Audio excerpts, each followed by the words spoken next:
going to go ahead and get started. I know we got some good March Madness games on tonight, so we'll make this fairly quick and we'll get after it. So tonight we have our first presenter. He's a good man, Dan Corbett.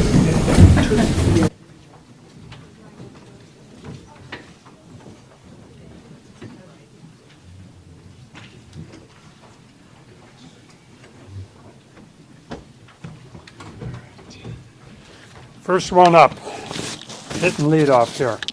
Okay, I was JB Shuck's high school coach at Galleon, and I have coached 37 years as head coach at various schools, and people would always ask me, who's the best player you ever coached? And that was, I didn't even have to think about that. That was just definitely JB Shuck. He was, in my opinion, the best player ever to come out of Galleon. Sorry, Billy Price, but he might not like to hear that. And one of the best players ever to come out of this county. He had it all. He had speed, very fast, played great defense out in center field, covering a lot of ground, great hitter. He could hit for power, go opposite field, put a bunt down. He had every skill a hitter could ever have. And then on top of that, he was a great pitcher, lefty, probably one of the best curveballs I've seen from a high school pitcher in all my years of coaching. He also had the intangibles, outstanding teammate, fierce competitor. That was his number one trait that I always remember, and a great leader. He had that ability to lift his teammates up, and that's what great players do. They lift the abilities and capabilities of his teammates. Real quick, I want to run through his accomplishments. I know it's in the program. 2-time All-Ohio, 3-time All-District and NOL, 2-time MVP, picked for Team Ohio, which I'll talk about a little bit later. And in basketball, 3-year starter, was all NOL as a basketball player. Went on to Ohio State, was freshman Big Ten Freshman of the Year, freshman All-American, all Big Ten, all 3 years at different levels, first, second, third team. And I think one of his most impressive accomplishments at Ohio State, he was a 3-year starter as an outfielder and a pitcher. Now, you guys know that high school baseball, the pitcher's always a good hitter. That's part of baseball. Division I baseball, that is very rare for somebody to go in there and be a number 3 pitcher and then play every day as a hitter. That was just, quite an accomplishment that he's able to do there. So after 3 years at Ohio State, got drafted in the 6th round by the Astros, played with several teams, had a 9-year career in the major leagues, and did an outstanding job there. One quick story here, and I'll hand it over to the man. His junior year, I called Ohio State, told him I have a lefty. He's a pitcher, outfielder, hitter, 5-tool player.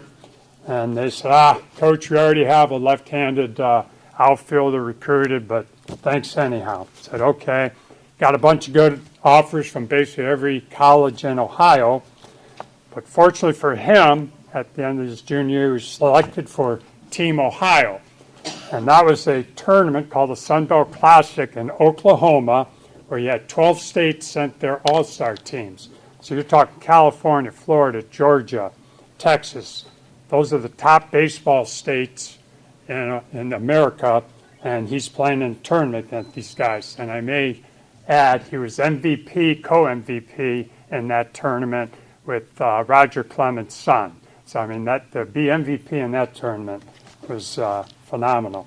So anyhow, there's a Ohio State booster that goes to that tournament every year to basically kind of scout all the other teams. Maybe there's some baseball player from another state we can get. Well, they already had Ohio recruited in his mind, but they didn't recruit JB. So I get a call from him.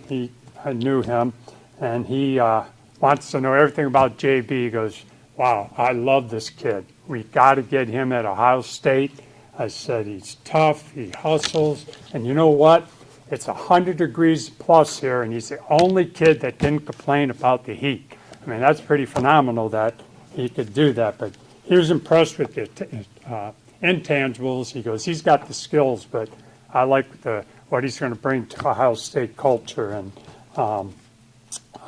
so I told him the story that Ohio State said we don't need him. He goes, don't worry, I'll take care of that. Bob Todd, the head coach, was at Gallion the following week to scout him and offer him a scholarship, and the rest is history from there. So on to the main guy here. It's my privilege and honor to introduce what I think is one of the best players who's ever come out of this county, JB Shuck.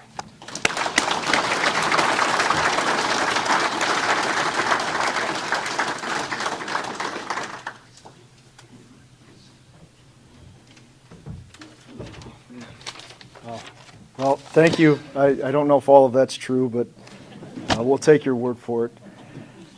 Thank you. This is truly an honor to be up here and accept this award. It took me a while to figure out what I wanted to say, and what I could keep coming up with is how lucky I am. Lucky to have coaches like Dan and other coaches that saw something in me to push me to be better. Lucky to have teammates who made me want to compete every single day. I actually got a old teammate here in Colby, actually. And lucky to have parents who gave me every chance to succeed. My parents, I go back and think of all the weekends, the travel ball tournaments, the early mornings, the long drives. Now that I have my own kids, I get it. It's not easy every day, get up and get outside. I have the energy to go play, but you guys always did it. You always made sure I had everything I needed. I always made sure I got to tournaments, and you showed up and never made it seem like it was a burden. Coach Corbett, he was one of those people who believed in me, and that matters more than people realize. When you have someone invest that into you, you carry it with you as you go on. Like you said, I was fortunate enough I got to play 12 years of professional baseball. I got to live out a dream, and it started right here. So it's nights like tonight that remind me I'm working to create a place where I can help mentor kids and give them a chance to chase their dreams as well. Because I know what it meant to have people in my corner when I was young, and I want to be that for the next generation. So to Coach, to my parents, my former teammates, thank you. This means a lot. Yeah, thank you.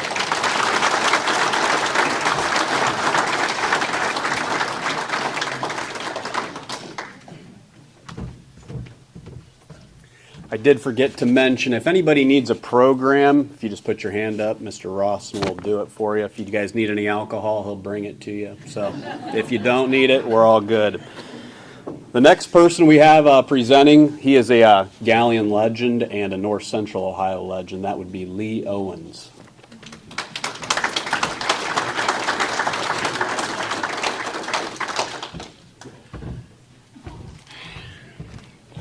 Good evening. I stand before you here tonight a blessed man. I have been married 52 years, all to the same woman, my wife Diane. She's blessed me with 4 beautiful children, and through those 4 children, 12 amazing grandchildren. I've been honored. I've had the opportunity to lead over 300 college and high school football teams out of the locker room to victory on the football field, to lead 22 teams to championships and to be inducted into several Hall of Fames. But I tell you, honestly, tonight, I'm as honored and humbled and proud as I've ever been to have been asked to be here and be a presenter for Lieutenant Colonel Bill Price and to the Crawford County Hall of Fame. Not just because it's a Hall of Fame, but because of who Bill Price is. He isn't one of those guys who just had Hall of Fame moments. He lived a Hall of Fame life. Bill Price is, first and foremost, Hall of Fame husband. Cindy, what do you think? You know, they have this thing in the academies where they talk about the 1% club. 1% of the young men who go off to an academy graduate and go back and marry their high school sweetheart. And that's exactly what Bill Price did. And Cindy and Bill raised an amazing family. They're great parents. Bill's a Hall of Fame parent. I can believe this now, with Taylor and Rip both being graduates of the Air Force Academy, both serving in the United States Air Force. Taylor's husband, Dean, also a captain in the Air Force, along with Rip and Taylor. We're here not only to honor just Bill Price and what he did as an athlete at Galleon. As a father, I know this. Our oldest son graduated from Academy, served in the military, so I understand the sacrifice of a military family. And I think it's really appropriate we take a little bit of time right now to honor Taylor and Rip and Dean and Bill and Cindy for their commitment and their service to this country.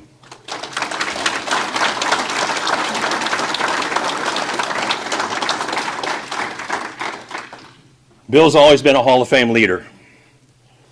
Served 21 years in the military, United States Air Force, training pilots. He was a coach on the fields of the Air Force Academy, developing young men.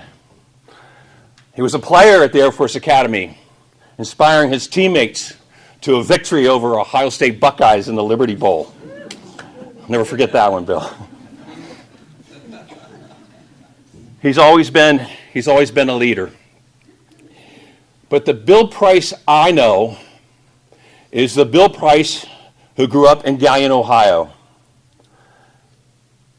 And it wasn't Billy Price. He never liked Billy. It kind of pissed him off when people called him Billy. I would do it on purpose because he played better when he was pissed off. Bill Price was a student athlete at Galleon, and he loved to compete. He hated to lose. As a wrestler, as a baseball player, and wearing number 66 on the football field. He was All-American linebacker. He was captain, as a leader. But that didn't tell the real story of Bill. Bill was the kind of guy who would do anything for the team, anything the coach asked him to do. In our senior year, we started to struggle a little bit, and we actually lost a game, believe it or not, after 20-some in a row against Bellevue in the mud. Bill and JR come to see me and said, "Coach, it's not getting done on offense. Your running backs aren't very good. You need to play us both ways. We'll play running back for you and linebacker." We had no one else playing two ways. As soon as that happened, the team turned around, the offense turned around. We won the rest of our games and went on to make the playoffs his senior year. But probably what defined Bill more than anything else of all the players I've coached over all those years is that he was always at his best in the biggest games. If we had to beat Shelby and Tiffin to win the conference or to get in the playoffs, he was a dominant player in that game. And then came the 1985 state championship game against Youngstown Cardinal Mooney, a team we had no business beating. We were big underdogs. They were hot coming into the playoffs with some huge wins. Their coach, Don Bucci, was legendary. They'd won 4 state titles with him. We'd never been in the playoffs before. But Coach Bucci made a big mistake. He allowed his players to go out onto the field and pregame with hats that read 1985 state champs on it. I hadn't seen it at first. I didn't know what was going on. But when I saw Bill coming back off the field in pregame and into the locker room, he was the first to look at me. I've never seen him so upset in my whole life. He's telling me about these hats that they're wearing. They hadn't played one play yet, and yet they think they're going to win the state championship. He looked in my eyes and said, "Coach, they are not going to beat us today." And the truth of that story showed up on the scoreboard. The Galleon Tigers defeated Youngstown Cardinal Mooney, shut them out 6-0. And one of the greatest cheers that went up after the game is all the celebration. Bill's over there hugging John Dobby, but it comes up on the scoreboard. Defensive player of the game, Bill Price. 17 tackles, a deflected pass, a fumble recovery. He was his best. He was his best in the biggest games. As I close tonight, I brought something along with me. I brought a hat. It's a hat that one of those Youngstown Cardinal Mooney players was wearing in that game. That championship for Youngstown Carnegie, because of Bill Price, had to be postponed. The Galleon Tigers and Bill Price earned the championship on that day. I have never seen in my whole coaching career a defensive player ever lead a defensive team the way that Bill Price led our defensive football team, with that kind of heart and that kind of toughness and that kind of dominance. That's why he deserves to have this hat. And what he did as a player may be his greatest legacy ever, but to me, the impact he's had is even greater. He's always challenged everyone, not only to be a winner and a champion on the field, but also to be a champion in life, also to be a champion at home, at your home, in your workplace, and ultimately to be God's champion. That's Bill Price. I am honored to be able to be the presenter for a Lieutenant Colonel Bill Price to the Crawford County Hall of Fame. Congratulations.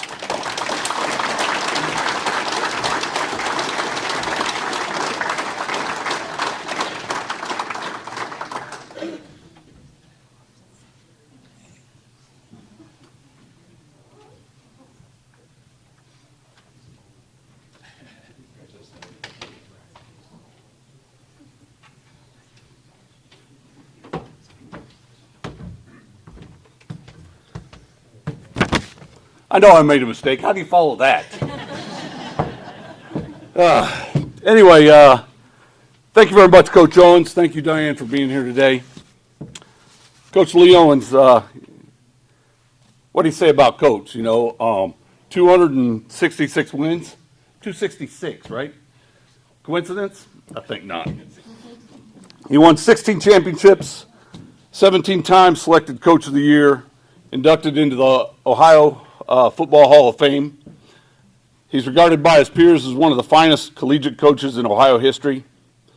He's a dealer of hope, using the power of influence to help others reach their full potential. And probably the only guy I know that could sell a book about offense after beating Youngstown Carnegie 6-0. So seriously, Coach Owens, I'm truly honored by your presence here today. Coach said he's a blessed man. I too am a blessed man, and I want to start off by thanking my Lord and Savior Jesus Christ. I don't know what the future holds, but I do know who holds the future. I stand before you a forgiven man, and when I get to heaven, I'll save a spot for you in my huddle. I'm very honored to be here tonight, but I have to tell you, I dropped a pen, but no, I have to tell you that this isn't about me. This is my opportunity to thank those that helped me all throughout my career, not just here in Galleon, but also throughout my Air Force career.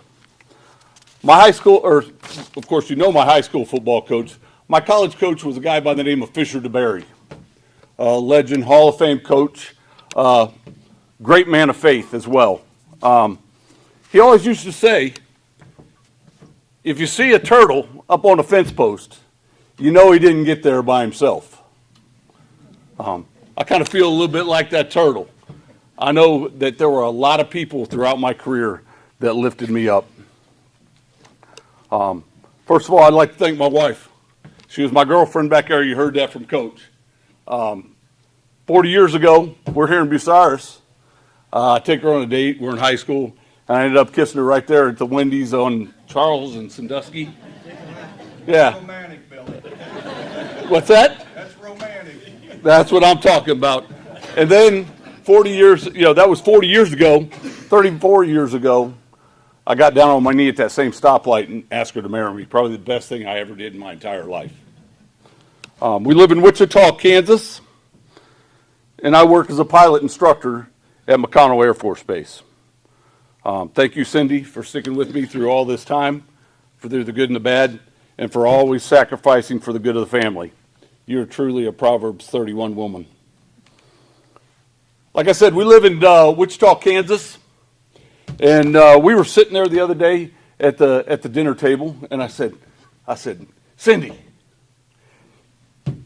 can you believe somebody from Little Town Guyot, Ohio got to go to the Air Force Academy and then got to fly airplanes? And I said, and can you believe that after I got done playing football and flying airplanes, I got to go back and coach football at the United States Air Force Academy? And I said, and Cindy, in your wildest dreams, did you ever think I'd get inducted into the Crawford County Hall of Fame? And she said, ho, wait a minute, Billy.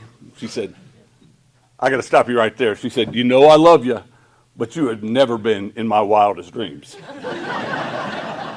So in addition to always being my number one fan and helping me out, she always keeps me humble.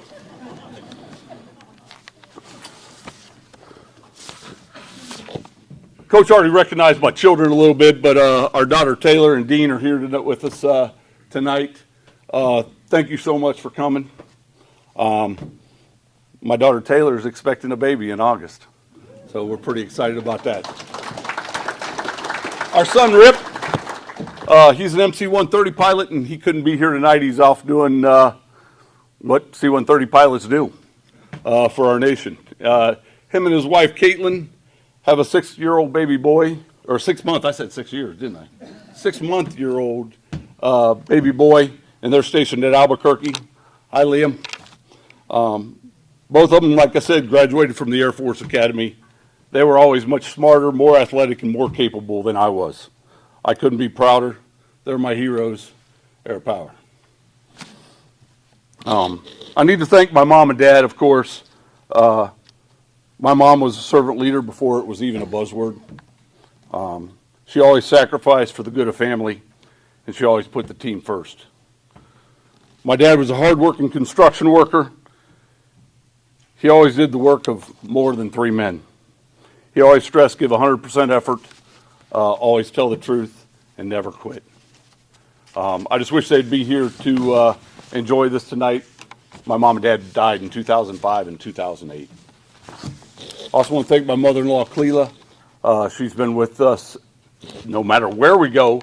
She's always there, ever since high school all the way up through our 25-year career. My sister's here, Kathy, and her husband, Kirk. Thank you very much. My sisters were very supportive when I was in high school. Here we are in Bucyrus, Ohio, and I got a story about Bucyrus. I grew up with 3 sisters. My sister Kim and her husband Ahmed couldn't be here tonight. They're ill. And my sister Christy passed away just a few short weeks ago. But speaking of my sisters, how they supported me, when I was a senior here, we were getting ready to play Bucyrus, and Bucyrus happens to be where we're at tonight. Across their high school, my senior year, they put a banner that went from end to end. And Coach will attest to this. I got a picture in my phone if you'd like to see it, but it says, "Eat rice, kill Price." Okay? Across the front of the high school. Now, if you tried that today, somebody'd probably go to jail. But back then we were a lot tougher, and we all knew it was in good fun. Well, my sisters didn't think it was that much fun. So they donned on their best 66 jerseys, went to the store and bought a box of rice, and they were walking through the crowd in Bucyrus, parading around, throwing the rice in the stands. That night, Bucyrus, by the way, we beat them 55-0. They had a guy who's a good friend of mine. His name's Bill Cherry. He's the one that sent me the picture, by the way, a couple months ago. Running back needed 26 yards to reach 1,000 yards at the start of the game. At the end of the game, he needed 30 to reach 1,000. Ray, that means we held him back. He didn't get any yards, positive yards. I'll explain to you later, Ray.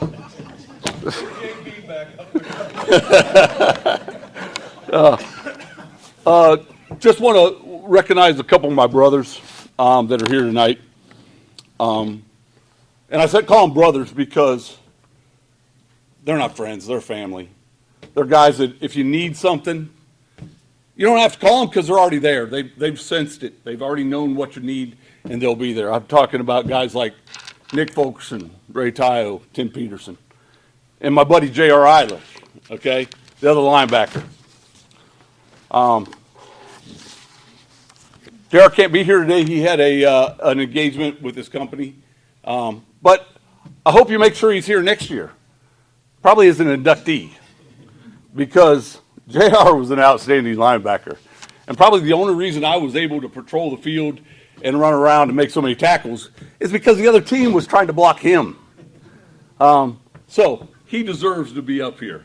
Probably just as not, if not more than I do. And also we had some great defensive linemen on that team that I'd like to talk about. Guys like Chris Barnett, Ron Lloyd, Jimmy Glue, Tim Twinite, Mike Justice, Mike Reeling, Derek Reslott, Steve Owens, and all of the De Niro brothers. There were a bunch of them. Not Robert, but the other De Niro brothers from Galleon. I also have a bunch of Bolt brothers from the Air Force Academy that I got to play football with that I'd like to recognize this too. Guys like Toke, Fresh, Brano, Woodsy Z, Caddy, Dino, Keddy. Those are the guys that you went to war with. I mean, I'm talking literally went to war with. So I got to thank those guys. Those are the guys that are on my team no matter what happens. My favorite quote of all times is from General Douglas MacArthur. And it's, on the fields of friendly strife are sown the seeds that on other days and other fields will bear the fruits of victory. Okay? So the lessons learned right here in Crawford County on the baseball fields, probably not on my baseball fields, on JB's baseball fields. He was much better than I was. But on the wrestling mats and also on the gridiron, translate into real skills that matter. Skills that not only help you win on the field, but also help you win in life. Skills like hard work, respect, dedication, teamwork, integrity, overcoming adversity and pride. Skills that offer opportunity. I did have the privilege and the opportunity to go to the Air Force Academy because of athletics here in Crawford County, so thank you very much. I was able to go to the Air Force Academy and become a pilot, flying to almost every country in the world, and then go back and coach football at the academy at the Division I level. Maybe someday I'll get the opportunity to come home to Galleon with my wife and be named the head football coach of the Galleon Tigers. Not yet, but I just want to tell you, Cindy, see, I told you, you still are in my wildest dreams. Anyway, without the hard-working people of these great communities and the countless hours spent pouring into guys like me, none of that would even have been possible. So let me close by thanking all my coaches. I'm not going to name them all, but I am going to name a few of them, guys. I already mentioned Coach DeBerry and Coach Owens, Coach Dick Predmore, Coach Greg Gillum, Coach Tom Stacy, and Coach Gary Whitaker, Coach Tom Miller, Coach Chuck Neal, Coach Doug Sarachek, Coach Jim Wegeson, Coach Troy Calhoun, Mr. Dick West, Mr. Walt Kibe, and Mr. Charlie Todd. Those are the real heroes. Thank you very much. Thank Galleon and thank you, Crawford County.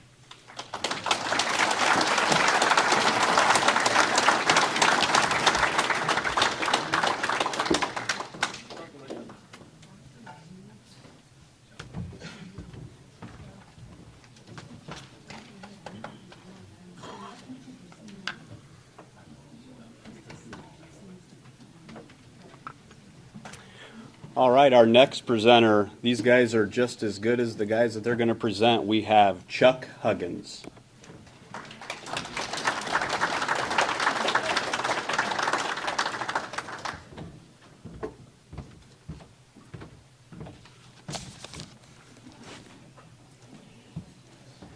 Good evening, everyone.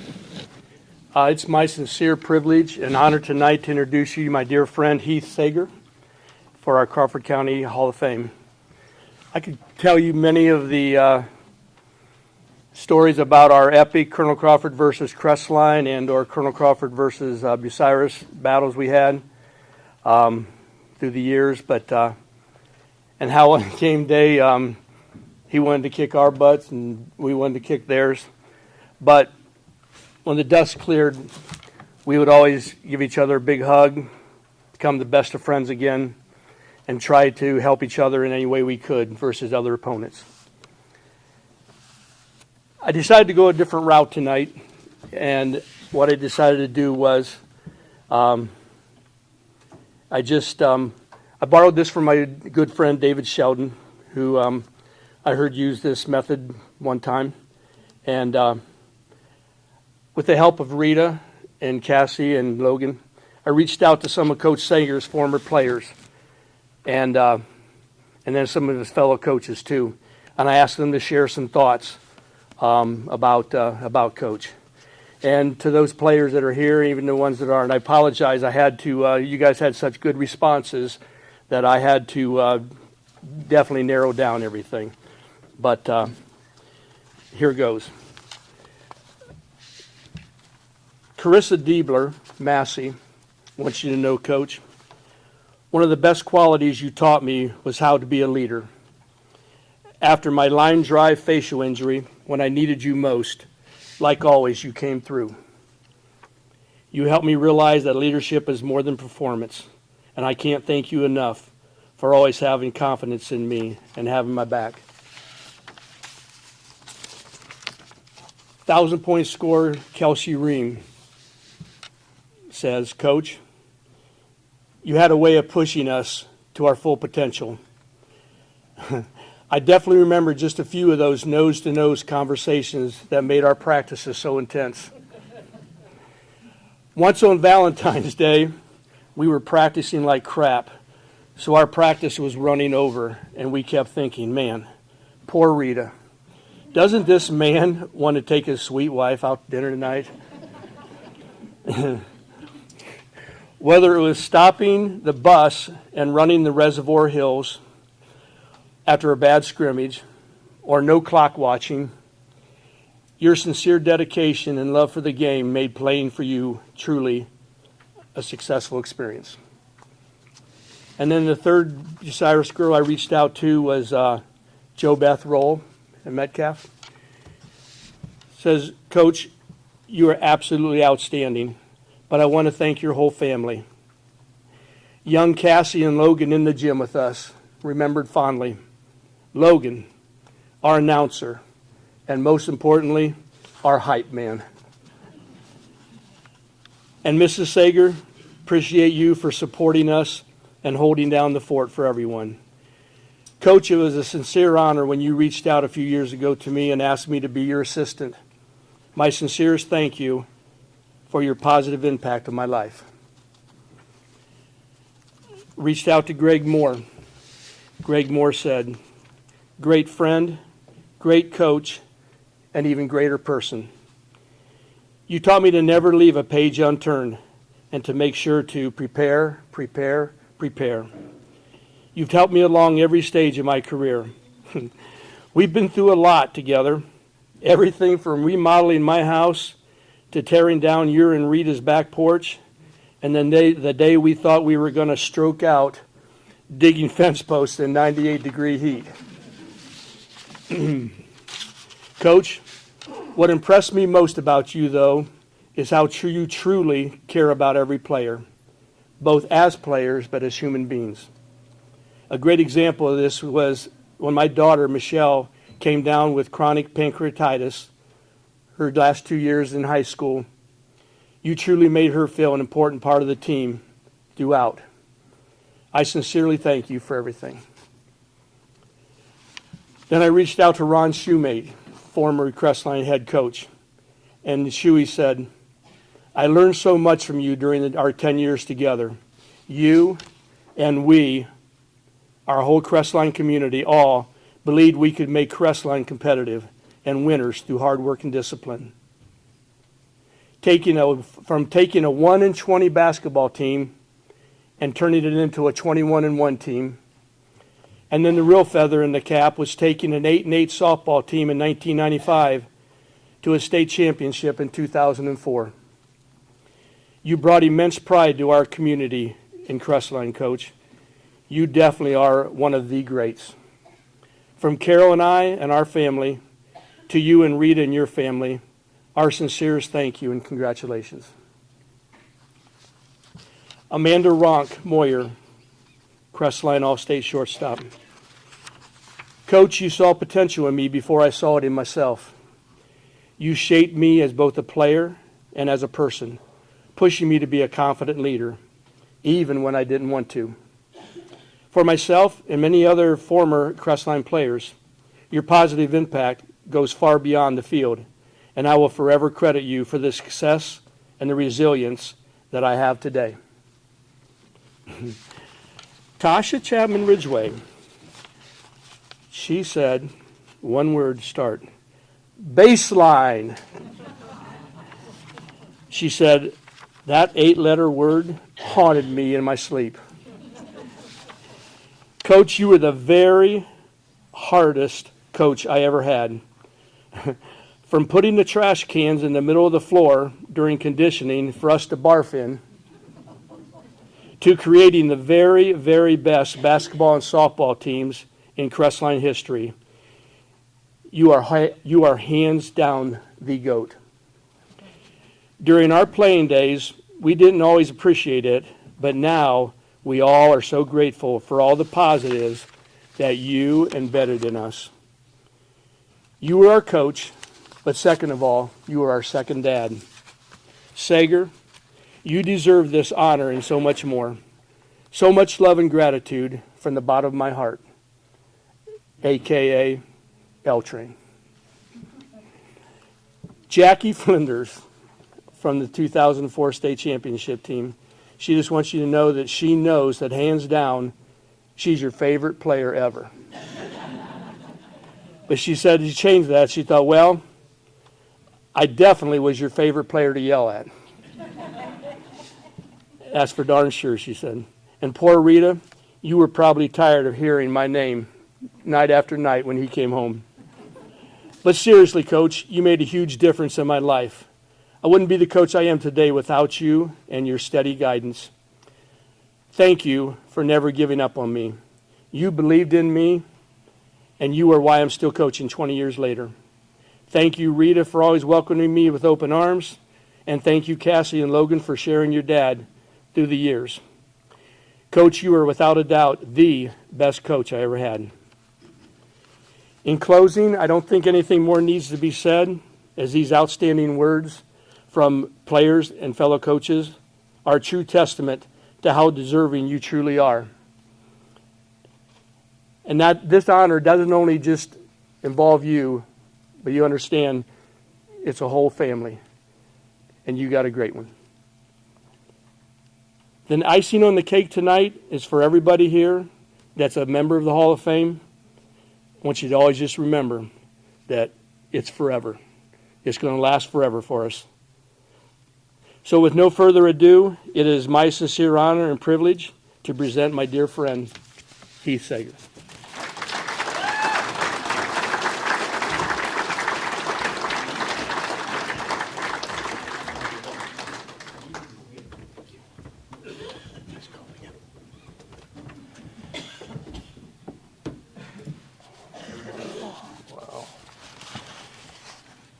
I appreciate that, David, giving Chuck those words.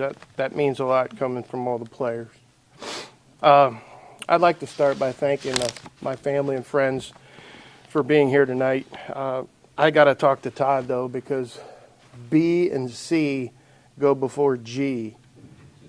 Following JB and Bill and what it's unbelievable. I congratulate you guys, but what great athlete and what great men. Jimmy Glauer. When I came to Crestline, it was only because he had given me an opportunity to coach a girls basketball team. I spent my first 2 years in North Carolina after graduating from Ohio State. When I started, I kind of ran into another athletic director through league affiliation, and that was Mr. Rob Shelton. At the time and a few years prior, he was also the basketball coach that never let me and my Mohawk Warriors reverse the basketball. And I just want to tell you, Rob, and to all the guys here tonight, getting to compete against the running Royals of the late 80s was great. We look forward to it, but you guys had it going, and I want to offer you my sincere congratulations. Those were outstanding teams. It can't be overstated enough, though, how much Hall of Famer Chuck Huggins inspired me. Coach, you had a marked influence on me as both my rival and my friend.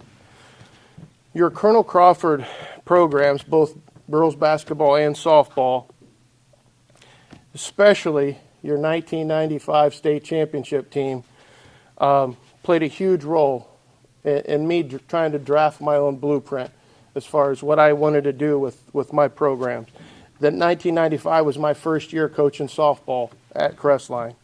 And that championship, your team instilled a belief in me that, you know what, why can't we do it here? If you invest your time, love your work, and treat people the way you did, I tried to do that my best, and it was your inspiration. 9 years later, we were able to do something in Crestline that hadn't been done, and that's win and bring home a state championship.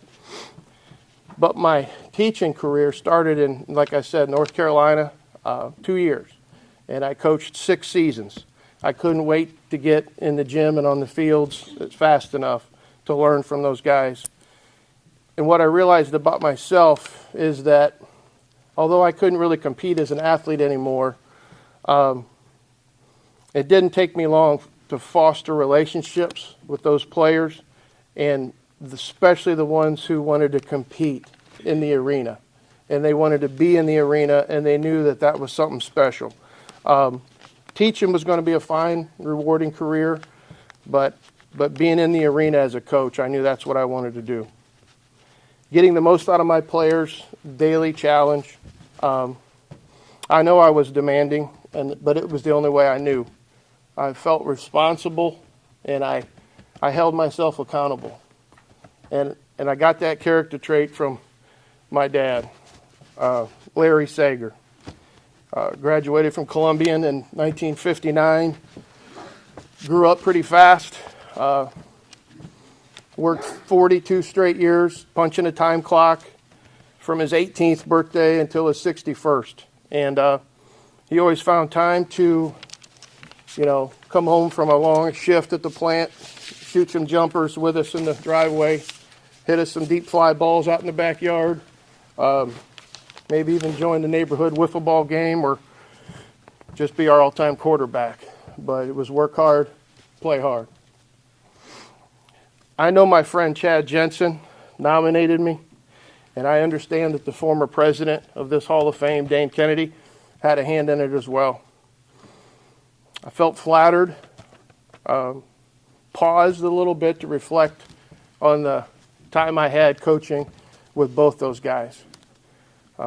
That time coincided with my own family starting to establish roots. My 2 biggest motivations, Cassie and Logan, came into this world when I was coaching 3 sports. And year in and year out, to get to spend some quality time with them was like gold. I remember Rita Lynn let me take them to our practices, our facilities, and be around our players. I still have memories that flash in my head. This is for Logan here. When going to a Saturday morning JV game, I still remember making a pit stop at the old Jolly Pirate Donut Shop in Crestline for a big old Snoopy cookie. Another one in Bucyrus with both of them a few years later, and the 2 of them were out in the lobby playing outside the gym, I think with the payphone, and I remember that because it's the only time, and Joe Beth probably remembers this, but our practice got wildly interrupted by the Bucyrus police and fire departments. I guess someone, without any quarters, managed to call 911 accidentally. To this day, there's still conflicting reports on that 20 years later about what all happened. Long before Nick Saban said it, our team's focused on getting better every day, let the outcome take care of itself. I was only able to do this for 31 seasons over and over because of my wife, Rita. She's been my biggest impact and my favorite teammate for over 36 years because, Bill, our first date while you were down the road at Wendy's, I took mine to the Mad Bull. Yeah. She handled everything around her home. I mean everything. And she did it all while working full time. She's hands down our Sager family MVP. During our first seasons in the 4 programs combined, our record was 22-66. We had a long way to go, and we had a lot to learn. But I remember telling our girls when we came into the locker room, and I don't even know if it was after a win or a loss, but all I remembered is I looked out in the stands and hardly anybody was there. And that bothered me because I knew we were working hard. Grandparents, maybe a few, parents. And I just told them, I said, I have a goal that one day we're going to all play in front of a packed house, full of stands, young and old, cheering for you guys. And I'm very proud of the fact that all 4 of our teams, or all 4 of our programs, had teams and players who got to experience that. And the reason was simple. I surrounded myself with some incredible people. Dedicated coaches, hungry players, passionate alumni, supportive parents, enthusiastic school personnel, influential media personalities, engaging community leaders. I take great pride in some of the best decisions I ever made in getting to hand-pick my assistant coaches. Every one of them was a perfect fit for what our specific program or team needed at the time. Every area coach was an influence in my drive to sustain a relevant, competitive program. During my last season in the 4 programs, our combined record was 76-25. But more than that, we were still very young and still very talented. My top 3 assistants, Greg Moore, Ron Shoemake, and Pudge Hargis, were my successors. And I'm very proud to say that all 3 of them went on to lead their own teams to league and tournament championships. But we all know it begins and ends with the players. All in and an all-out effort. But being all in as a team is all what we tried to strive for. They sacrificed blood, sweat, and tears, not to mention torn ligaments, concussions for their teams and their teammates. Our players got better each and every year, but even those players on those early teams, even they came back stacking practices and wanting more. They helped lay the foundation. I'm not from Crawford County, but I understand everything about this Hall of Fame. There's not one person in this Hall of Fame in all the different years since '09 that somebody, 1, 2, 3, or 4 people that I met and influenced my career. From Ryan Taglovic to, like I said, Rob Shelton, Jimmy Glauer, Chuck Huggins, on and on and on. I realize more than anyone how I'm here. I'm being carried here on the shoulders of all the amazing athletes that played for me. They gave me everything they had night in and night out. I'm forever indebted and will forever be grateful. But I don't want to leave here, and I'm not going to mention all my coaches because there's just too many, but I had 20 coaches that helped me get here. And they are, by far, each one of them in their own unique way, reached our players in a way I couldn't. We looked at coaching high school athletics as a great opportunity, but a huge responsibility. Congratulations to all the inductees tonight. I know I want to also extend congratulations to your families. I know that I wouldn't be here tonight without mine. Thank you all very much.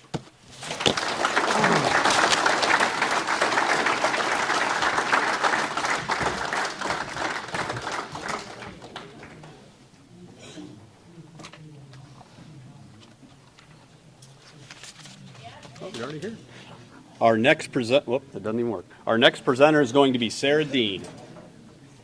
Would you like to hand this to her? I would love to hand this to her. Thank you. First of all, hello and good evening. Can everybody hear me? I think the mic has stopped working, but that's normally not a problem for me. So I'm hitting home run hitter, spot 4 in the lineup for tonight. And the first thing I want everybody to do is check out your screens. That is Missy McDougall from approximately 32 years ago, am I correct? She doesn't look any different, okay? Can we talk about that, all right? She still has a great smile, she's still in wonderful shape, and maybe some glasses added, but Missy, 30 plus years later, and she's still almost the same person she was in high school. Let's talk also about Missy. She's the only woman in the lineup tonight, all right? And I think if nothing else, that should be acknowledged, all right? Not to take anything away from the first 3 and the following 4. This is going to be a little lighter, though, because I don't really have a serious note and I don't have a filter. So Missy even asking me to come and be a part of this probably was a big risk on her behalf. The last time I got to be in charge of a mic was at the Cavs Stadium several years ago when our boys were playing ball, and we had a fabulous time. I did. I don't know if anybody else did. But I'm going to talk a little bit about Missy Heydinger McDougal. And I went to Buckeye Central, and she went to St. Bernard's. And if you're old school, again, we're going back 3 decades or better, you know that there was a rivalry there, okay? And I can remember hearing all about Missy Heydinger, Missy Heydinger, Missy Heydinger, how good she was, okay? And I was Buckeye Central, and you know, you don't want competition from someone else. That's never what anybody wants. My first memory of Missy, and she probably doesn't even remember this, was she was at a ball game with some of her people, and I was at the same ball game with my crew, and I was spitting spitwads at her, also 3 decades ago, okay? So I share that because clearly we've come a long way from where we were over 3 decades ago. And we've heard about it here tonight already, about what team does, what sports does, what family is, okay? I laugh all the time when I think about that because one of the things that we talk about is leadership. And Missy was an amazing leader and still is, and we're going to talk a little bit about that. But I remember watching her play when I would have been an 8th grader and she would have been a freshman. And you think, yeah, she's pretty good, whatever. She has tons of accolades, 11 varsity letters, which even now is a hard feat, okay? She was 2-time All-Ohioan. Led her team to 4 NCC championships, I think 4 times in 3 different sports. And not just played, but led and performed and carried others.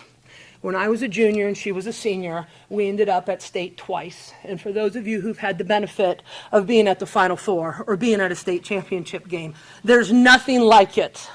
I speak as a person. Let's just clarify, I was a role player, okay? And no one wants to be a role player. Who wants to be in the back when you can be in the driver's seat? And I love to be in the driver's seat. Let's first clarify that. But I learned that my job was to support the team. And leaders, like Missy, like the other men that have been presented here tonight, they make you want to perform for them, with them, alongside of them, and to do better. One time we were playing, getting ready for tournament, and one of the things Coach Snyder did is he put on some radical music, and we had to play to prepare for what it was going to be like in these arenas, in these tournaments, and these places that we played. We used to always play districts, I think, at Colonel Crawford, and that's the hardest gym in the area even now to play in because you're on top and it's loud, and we used to always have this. And Missy had this great ability to come down and do this no-look pass, okay? I never got to play first team. I was second team, and we were playing defense, and I'm playing my defense and doing my thing, and Missy comes down and no-look pass over to somebody who didn't catch it but put their foot out, and I turned around and I wore that pass.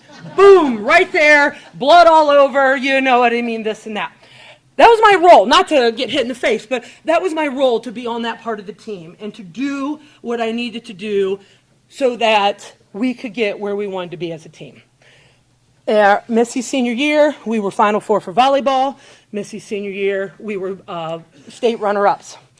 It was a great experience. If you've never had that experience, there's nothing that compares to it to be on that stage. Let's talk a little bit about, somebody mentioned Mr. Pierce. I think you mentioned we're a lot softer than we used to be. And I laugh because when we used to leave our locker room, our Buckeye Central Buckettes locker room, that's not even a term, but we all use it.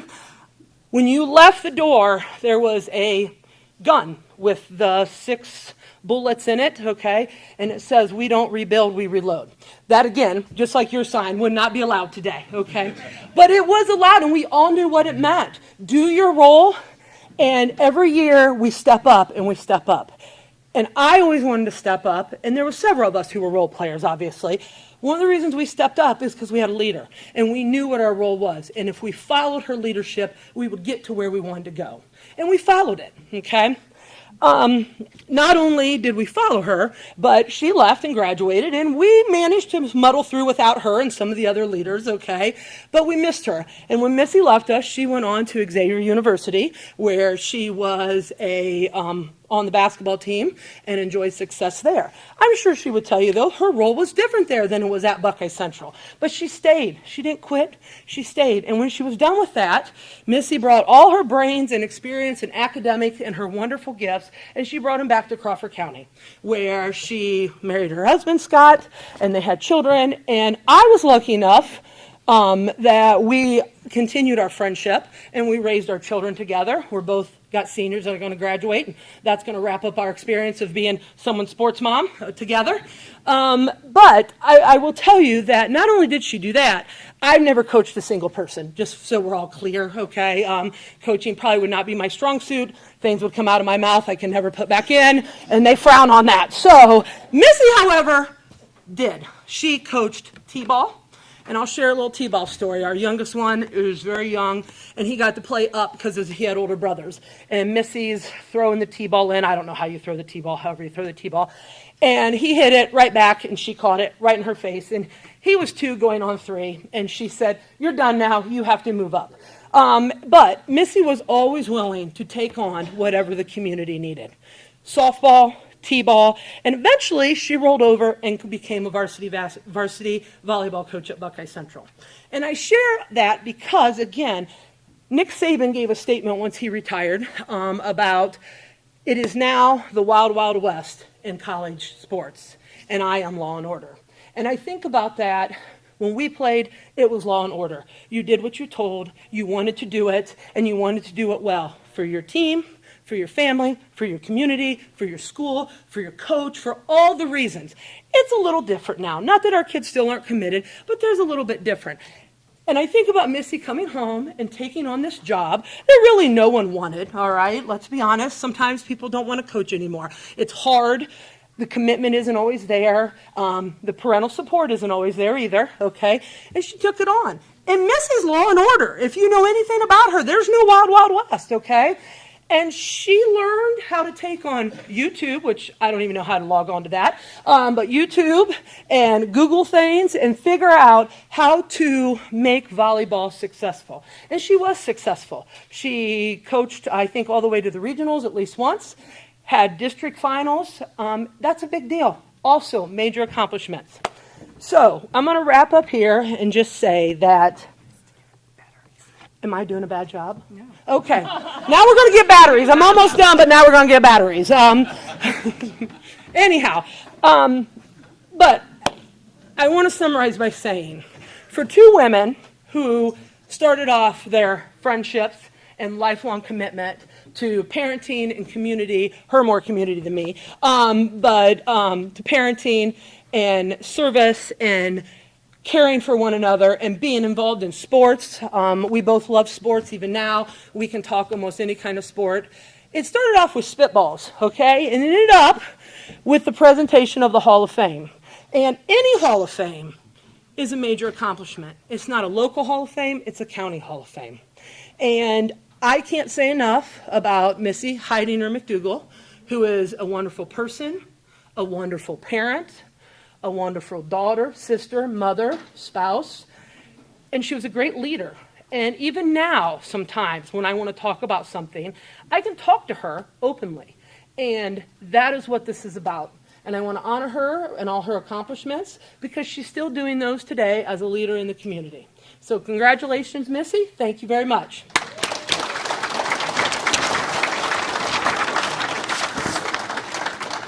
And here is your award.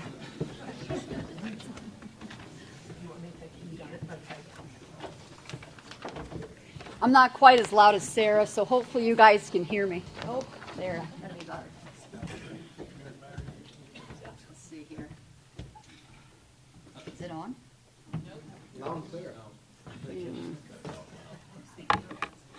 I don't think it's on.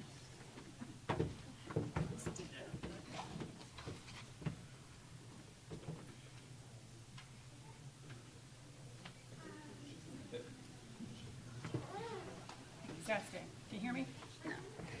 That's all right. Yes, no? Can everybody hear me? All right, that'd be good. Good evening, everyone. You know, thank you so much to the Crawford County Hall of Fame Committee for this incredible honor.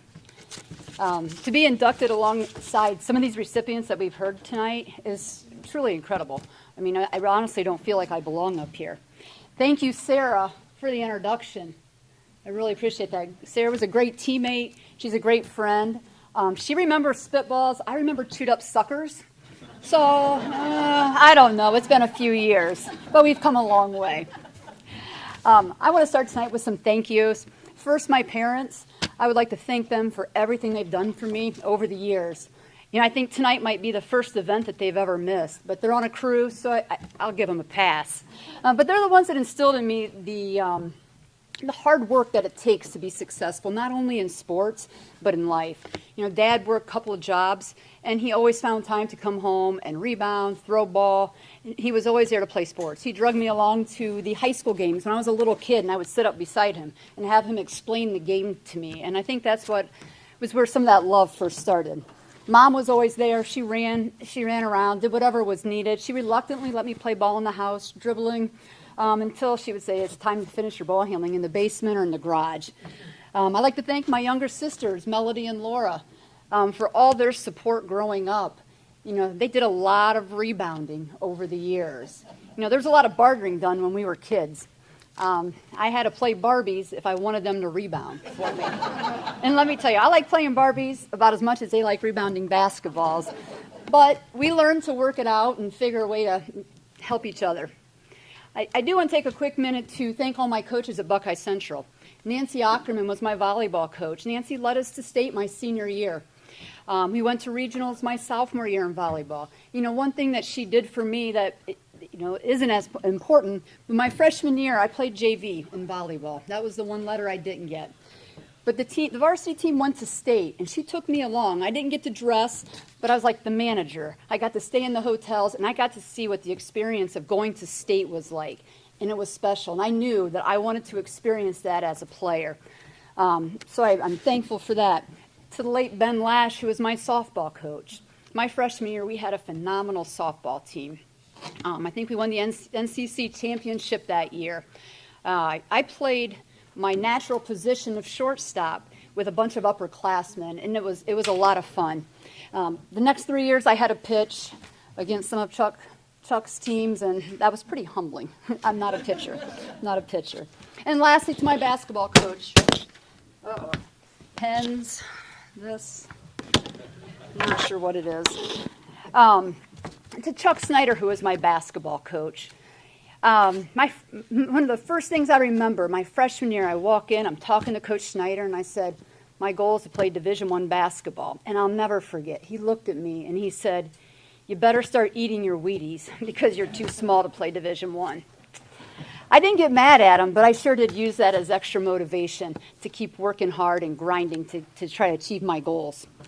The other thing, I learned a lot from Chuck in terms of, I think a lot of times coaches want to play a style of basketball that maybe doesn't fit the talent that they had. And one thing about Chuck and all his years of coaching is I felt that he got the most out of the talent that he did have. He never cared how many points we scored, as long as it was more than the other team. He never cared how fun we were to watch, because if any of you had the opportunity to watch us, I know Christy might remember this, but we weren't very fun. I mean, we could stall for an entire quarter running the weave if we needed to, and we got a lot of boos for that. And he didn't care who scored the most points on our team. He just wanted to win, and we all bought into that, and when we did. And lastly, I would have to thank my teammates. I played 3 team sports. It was never about one person. It was about trying to be the best that we could be together and trying to make each other better. I also remember wanting to win so bad to carry on that tradition that was set by some pretty amazing teams before us at Buckeye Central. And lastly, I want to thank our community, who their support was tremendous all 4 years that I played, and it still is. I did find, as I was thinking about tonight and preparing, I found a picture of my grandpa and Tammy Studer's grandpa, if anybody knows him, standing out in the court over at Wynford at a timeout, leading cheers to entirely packed stands. I showed a couple of my girls the picture, and they're like, I can't believe that many people used to go to girls' basketball games. It really was pretty amazing. Basketball has given me more than just wins and stats. It's given me lifelong friendships. It's taught me resilience. It's taught me leadership, the importance of teamwork, humility, and so many other qualities. But I think one of the biggest things I took away from sports was the importance of belief. I always believed in myself and our team. I wasn't the fastest player in the team. I wasn't the quickest. I surely didn't jump. Mia got all that jumping ability from, must be her dad. It wasn't me. But we did believe. Every time we stepped in the court, we thought we were going to win. That doesn't mean we won every game, but that belief in myself and my team really helped carry us far. I'm a little embarrassed to admit tonight that I don't remember a lot of details in my high school career. My mom used to make me cut out articles from the newspaper. Dan, a few of them are probably written by you.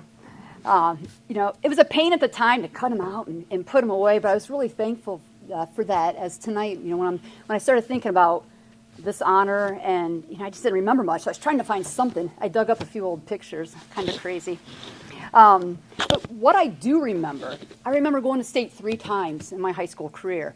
Sarah mentioned we went in basketball my sophomore year, and then I was one of the few teams at Buckeye that went there in the same season, went in both volleyball and basketball. Let's see where I'm at here. My senior year, we lost a three-set thriller, and that was really disappointing, but that still was an amazing experience down at Wright State. And then we finished with a state runner-up in basketball.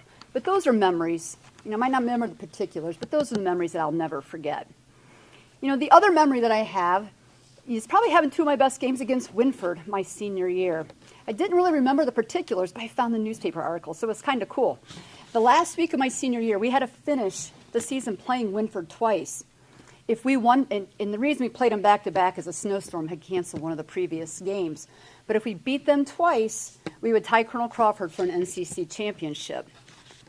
So the first game at Buckeye Central, what I do remember is them running a box and 1 on me. And Coach Snyder set me off into the corner, right next to the sideline and half court.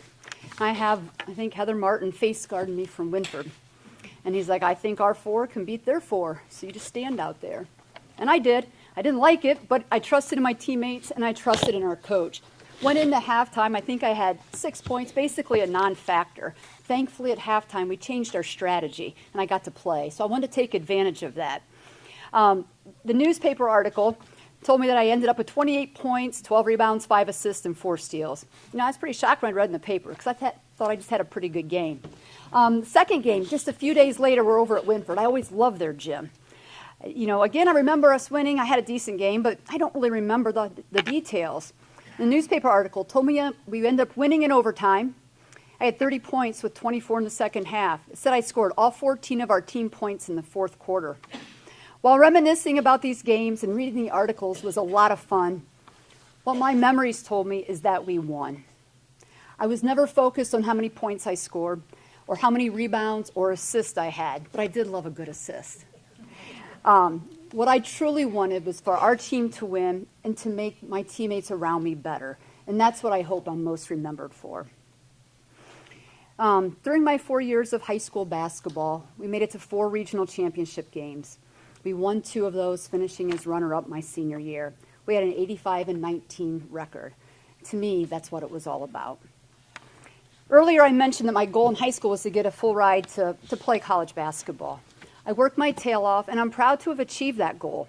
My college career at Xavier, though, didn't really result in what I was hoping for. I mentioned earlier that I wasn't the fastest or the quickest, and that was evident when I got to college. However, I played all 4 years. I was that teammate that cheered for her, cheered for people on the court all the time. I gave 100% every practice. We made it to the NCAA tournaments, losing to Clemson in the first round. Those are memories I won't forget. But I do think what's lost in today's world is that everybody can't be the star. I wish we all could, but we can't. But it's still really important to be on that team and be a part of it. My final thank yous tonight are to my husband, Scott, and my 4 kids, Aiden, Mia, Mara, and Marin. Aiden is co-oping out of state and couldn't be here, and Mara had a volleyball tournament today at Kent State and couldn't make it. But thank you guys for your support over the years. It's never been easy to be the coach's kids, but they've done a great job in supporting me. Scott and I actually played Little League Baseball together with our dad's coaching a few years ago. So it's been pretty special to go from that to both of us excelling in high school athletics, both going to D1 schools, me in basketball, him in track, and then getting to raise our 4 kids and getting to coach them. Scott and I had good sporting careers back here, and we've been able to use what we've learned over the years in both high school and college, and we've been able to give back to our community through about 17, 18 years of coaching. I think we've coached almost every sport, as Sarah mentioned, at Buckeye Central at every level, with my last 5 years being the volleyball coach and getting to coach my girls. While I'm proud of all that I've accomplished in my career, I'm most thankful to have been able to use what I've learned to be able to use that and give back and coach my kids and see the success that they've had on the court. I want to thank you girls for all your support that you've given me, but more importantly, for the joy that they've given me to watch you guys grow up as great athletes, but more importantly, even better human beings who put God and family at the forefront of all that you do. Thank you again to the committee. Congratulations to all the other recipients tonight, and thank you.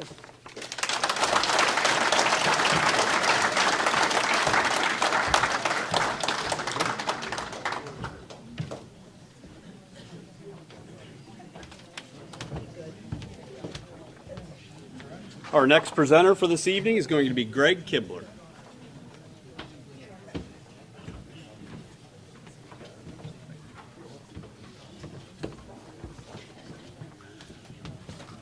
Well, first of all, I want to congratulate all you inductees and your families. What a bunch of great stories we're hearing tonight. My brother, Eric, couldn't be here tonight for various reasons, but he did send a speech for me to give, which I will. But before that, I want to tell you what it was like to actually grow up with him. Some good stories here. One thing I would like to add to all the accomplishments that you've seen from him: over 800 wins in Arizona, a state that emphasizes high school baseball, 6 state championships. But the one thing that wasn't mentioned, one of those state championships, his team was voted National Team of the Year. National.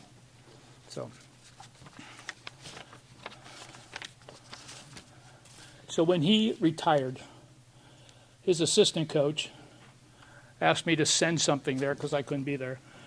Some of the stories that happened with him as he grew up. Now, his assistant coach played Division I baseball at University of Arizona, was a catcher, made All-Pac 8 at that time, was voted All-Pac 8, and also was his hitting coach. But he was just a great guy to know. So I sent him a bunch of things, and I'll read a couple of those things here to give you an idea what it was like growing up with him. So we had lots of kids in our neighborhood, so many times we were able to play games in our own backyard. Other times, it was just Coach Kibler and myself. We would agree to pitch like 50 pitches to each other. Coach Kibler always wanted to bat first. Most of the time, that worked out, but occasionally, he just would quit after he hit. He would just say he was tired, didn't want to live up to his end of the bargain. So when I was 11, Coach Kibler was 9, when the first Little League was formed. Now, put in perspective that his field in Arizona was immaculate. I used to kid him that we would go 3 weeks without getting a good hop in our league, in our poor facilities we played. He'd probably go 3 weeks before they get a bad hop on his field. In fact, one year it was voted the second best field in the state of Arizona. The Diamondbacks were taken out of the equation, but that means that his field was actually better than either University of Arizona or Arizona State or both. And one of the reasons is because he had a kid whose dad happened to be groundskeeper at a country club, and he would bring his crew over to that field, and it was immaculate. So anyhow, I was 11, Coach Kibler was 9 when the first Little League was formed in New Washington. When we started, we had a field, but this field was where crops were grown. It was behind our house and typically was planted with wheat, oats, corn, or soybeans. This was a project. Tractor was brought in, field was plowed, then it was disc, brought in to break up clods of dirt, and then field was raked. Then they brought in a hay wagon. And the team and the fathers of the team went through that whole field picking up rocks. Because remember, this was a field that was planted the year before. That's how our field was started. Grass was planted, and we were the only team in the area that had a grass infield. So we used to have teams that actually wanted to come over and play because we had a grass infield. Now, Coach Kibler's on the team. There was now a field to play on. When you play, you have a choice of uniforms. This is dressed to their team because his high school team had 3 sets of uniforms. And they also had a clubhouse that they dressed in and walked right out into their dugout. Just like we all have here, right? We did not have that luxury. For the first year, we didn't even have uniforms. What we played in is blue jeans and T-shirts. And actually, a couple of the teams that we played actually made fun of us until they saw us play. We had terrific practices. We never faced faster pitching than we saw in practice.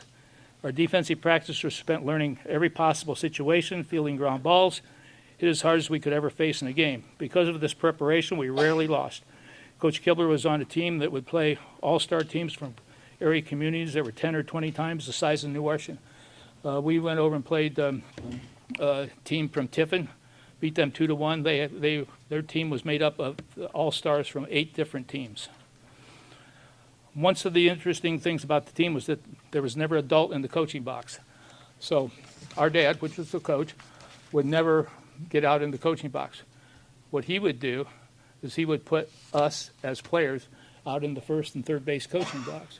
Now, we thought that was the greatest thing going. In fact, if we weren't up to bat or on base, we wanted to be in the coaching box because he would actually signal the signals to us, and then we would transfer them on to the kids. Kids thought that was pretty cool.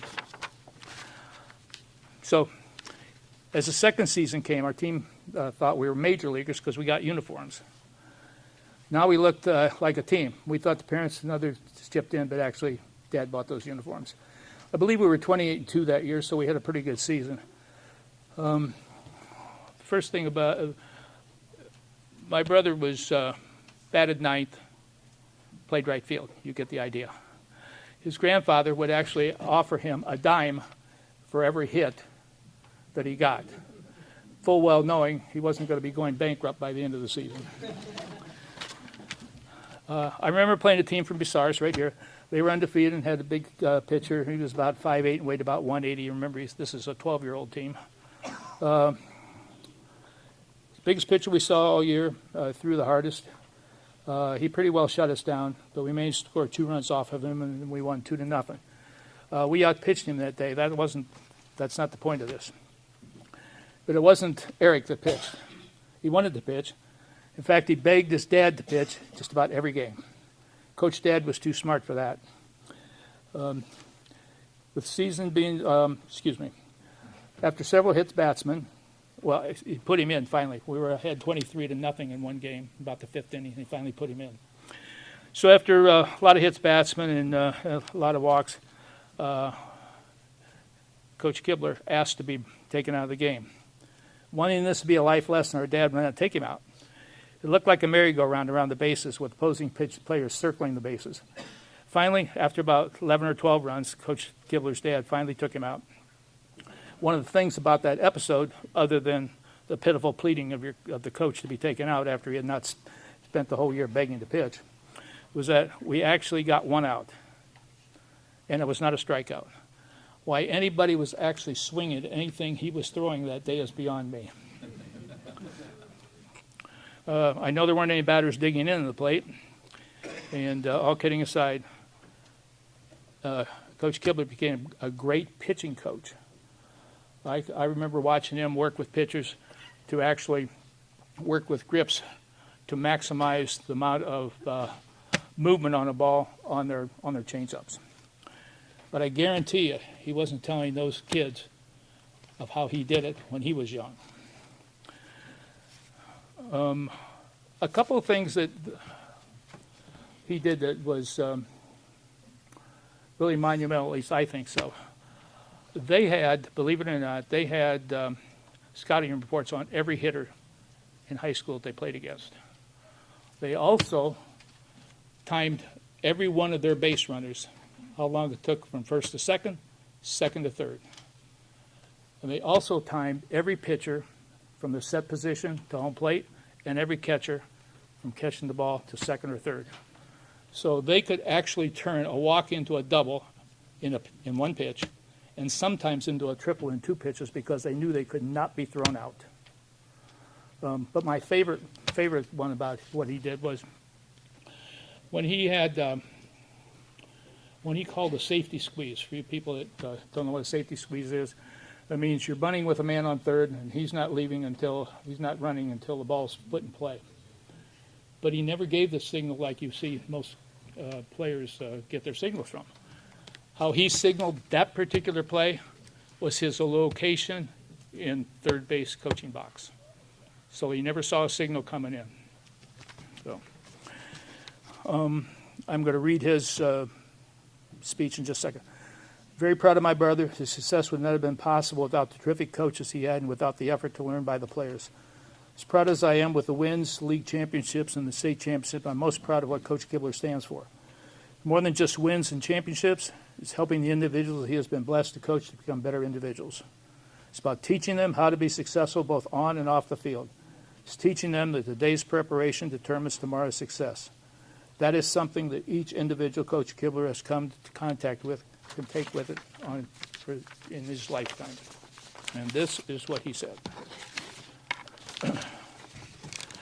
I would like to thank the officers and all the people involved in making the Crawford County Hall of Fame possible.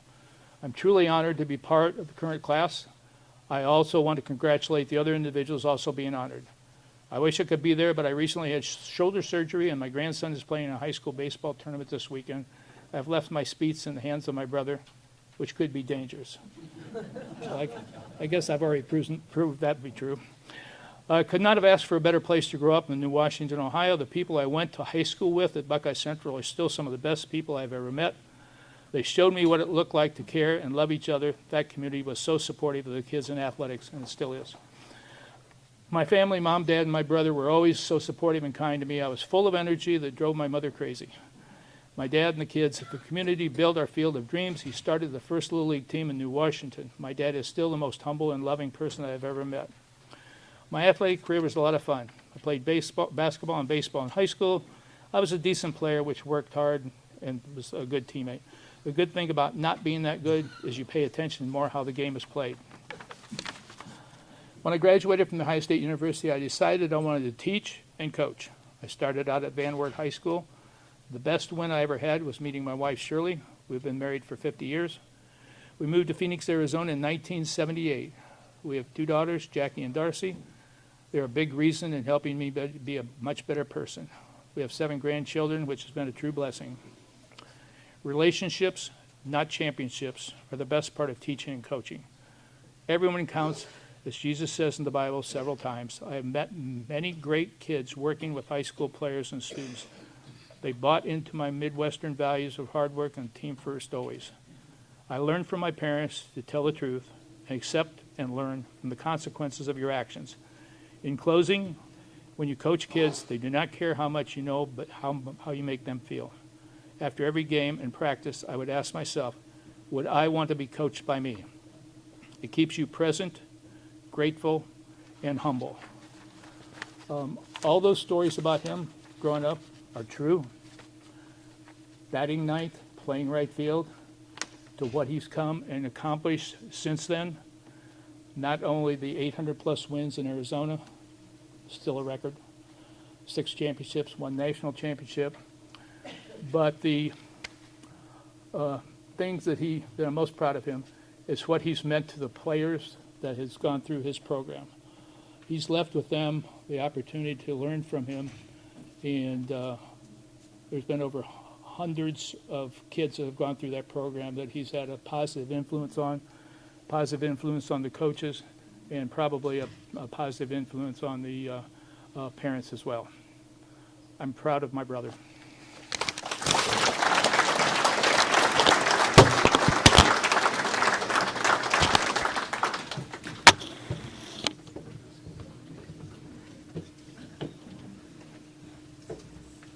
Our next presenter is going to be Pat Teynor.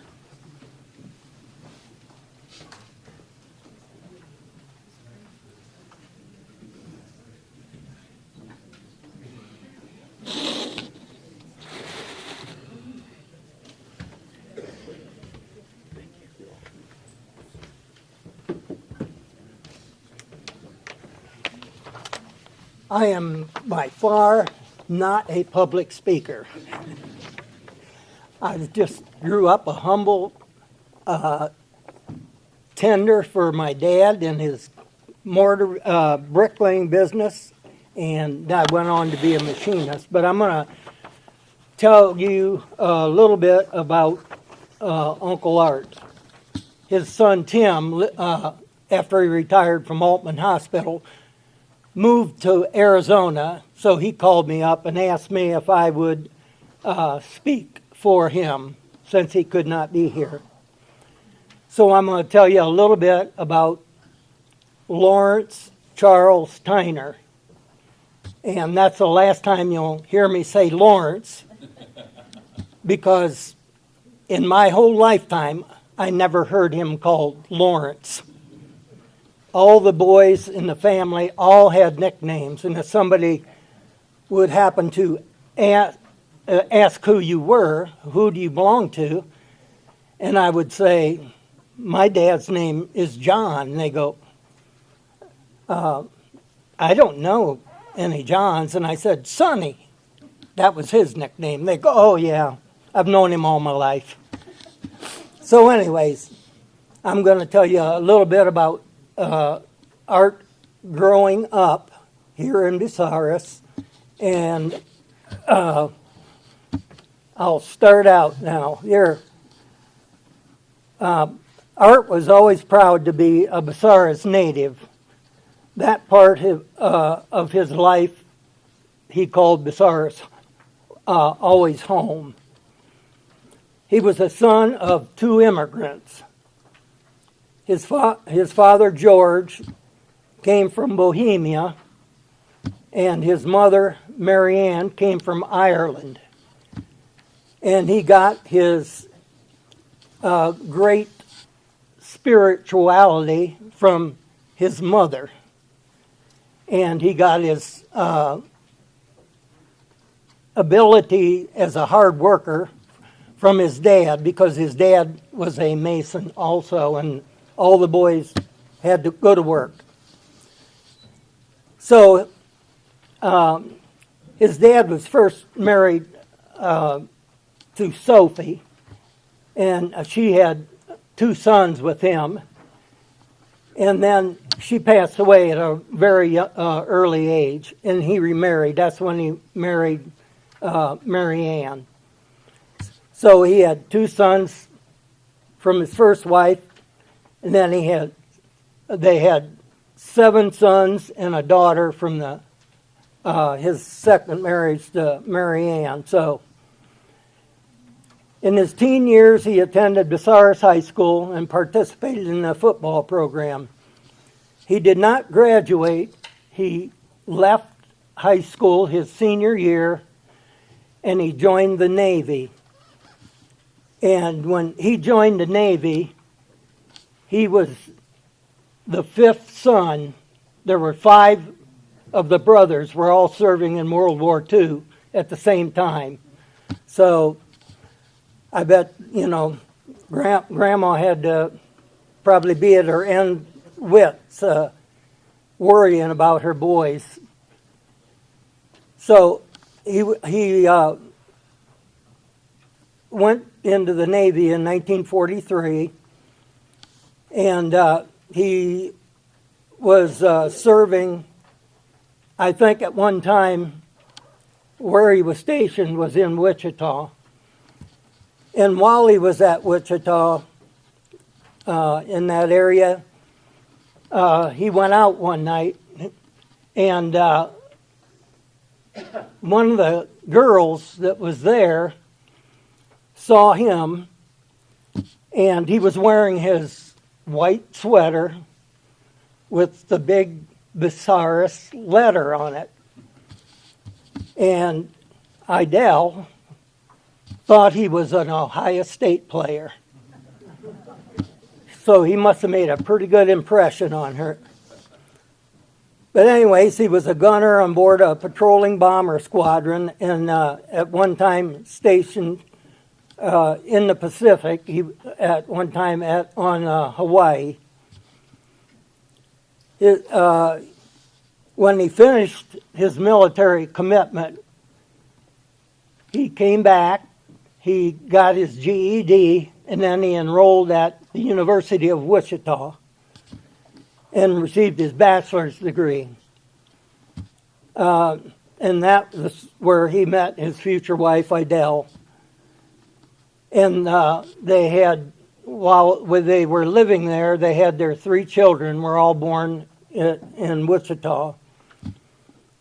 And after after he got his degree there, he came back home to Besaris. And they lived in several different places around here in Besaris. One was above, if any of you know where the old Schwinn bicycle dealership is, they lived upstairs there. Or Lane Street and the Mary Street bypass, there's a little house on the corner. They lived there at one time. So they weren't exactly living the life yet. So after he came back here to Besaris, he got a job teaching in Chesterville. And so it was a 40-mile drive one way, and he was teaching there and he was coaching football. And so he would drive there, he would stay a couple nights, he would drive home for a night to be with the family, and then he would drive back again and finish the week out there. So he went on and taught there and coached there a couple years. And then he heard from a priest friend of his that he had known in Wichita. He called him up and he told him there is going to be a job opening at a Catholic high school in Dover, and told him that he might be interested in that job. So he checked into it, and he ended up evidently passing the test, what they were looking for. So that is where he went. And his first year there, he coached baseball, basketball, and football, all 3. Plus he taught. So anyways, I'm going to just kind of touch on a few things that happened during his career. He probably accomplished everything, and you can read it in your program, that any football coach in their lifetime could accomplish. He accomplished it. He has all the accolades. He's in the high school football coaches Hall of Fame. If you ever go down to Ohio Stadium, if you look up in the one area of his plaque is hanging up there. So one of the things that he told me one time that always struck me funny, he would maybe somebody wasn't quite playing up to their potential, and so at halftime when they'd go in the locker room, he would get their attention that they could play better by giving them a whack on alongside the helmet. I know you probably never did that, did you? So anyways, he did that one night, and when they were ready to go back out on the field, they couldn't find his freshman player. And after that poor freshman player saw him adjust that one guy with a head slap, they don't know what happened to him. They couldn't find him anywhere. Well, here he was in a locker hiding because he was afraid he was going to get up. So and then another time, they were playing Tusky Valley, and it was one of the biggest games of the year. It was played on a Saturday afternoon. It was a beautiful day, I know, because we were there. And there was no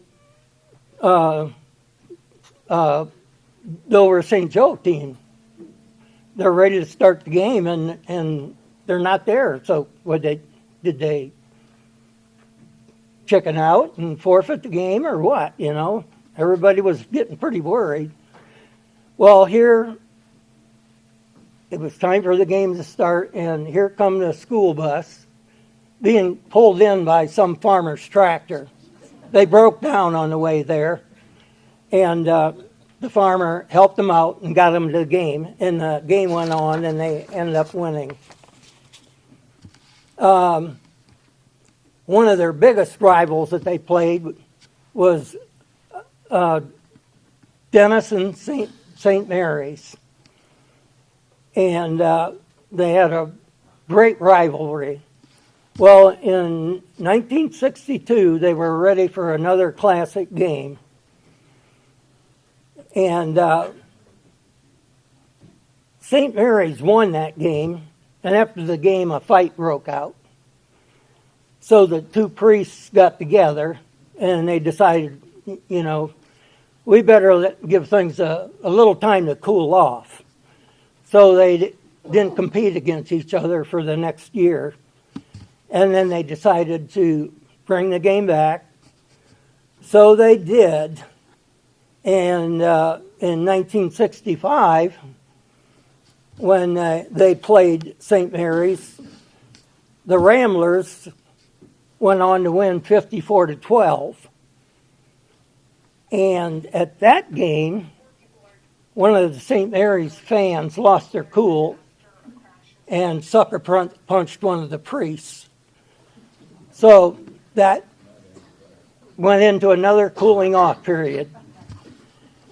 So then finally, they competed, I think, 2 more years against each other. And I guess to avoid any more fights breaking out, I'm kind of thinking that that's why they consolidated. So then they became Tuscarora Central Catholic. And that's what they have been ever since. So, anyways, that's just a little about Coach Teynor. Like I said, you know, he was a great man. He got his teaching from his mother, his good Christian teaching, and he got his hard work ethic from his dad. And he eventually started his diet. He was diabetic, and it started getting worse. So he did retire. But at his retirement banquet that they held for him, this is a quote directly from him that he told the people. He said, "I happen to be the coach Without you people, I am nothing. Without your support, I am nothing. Without your support when things are down, I am nothing. So he said, tonight I feel like I'm the happiest man on earth. I've been sick, and you, everyone, has made me feel well. He said, I am very humbled. So with that gives you a little bit of information about his life and who he was. And here to speak now is his daughter, Cindy, who to this day is still teaching at Central Catholic. So,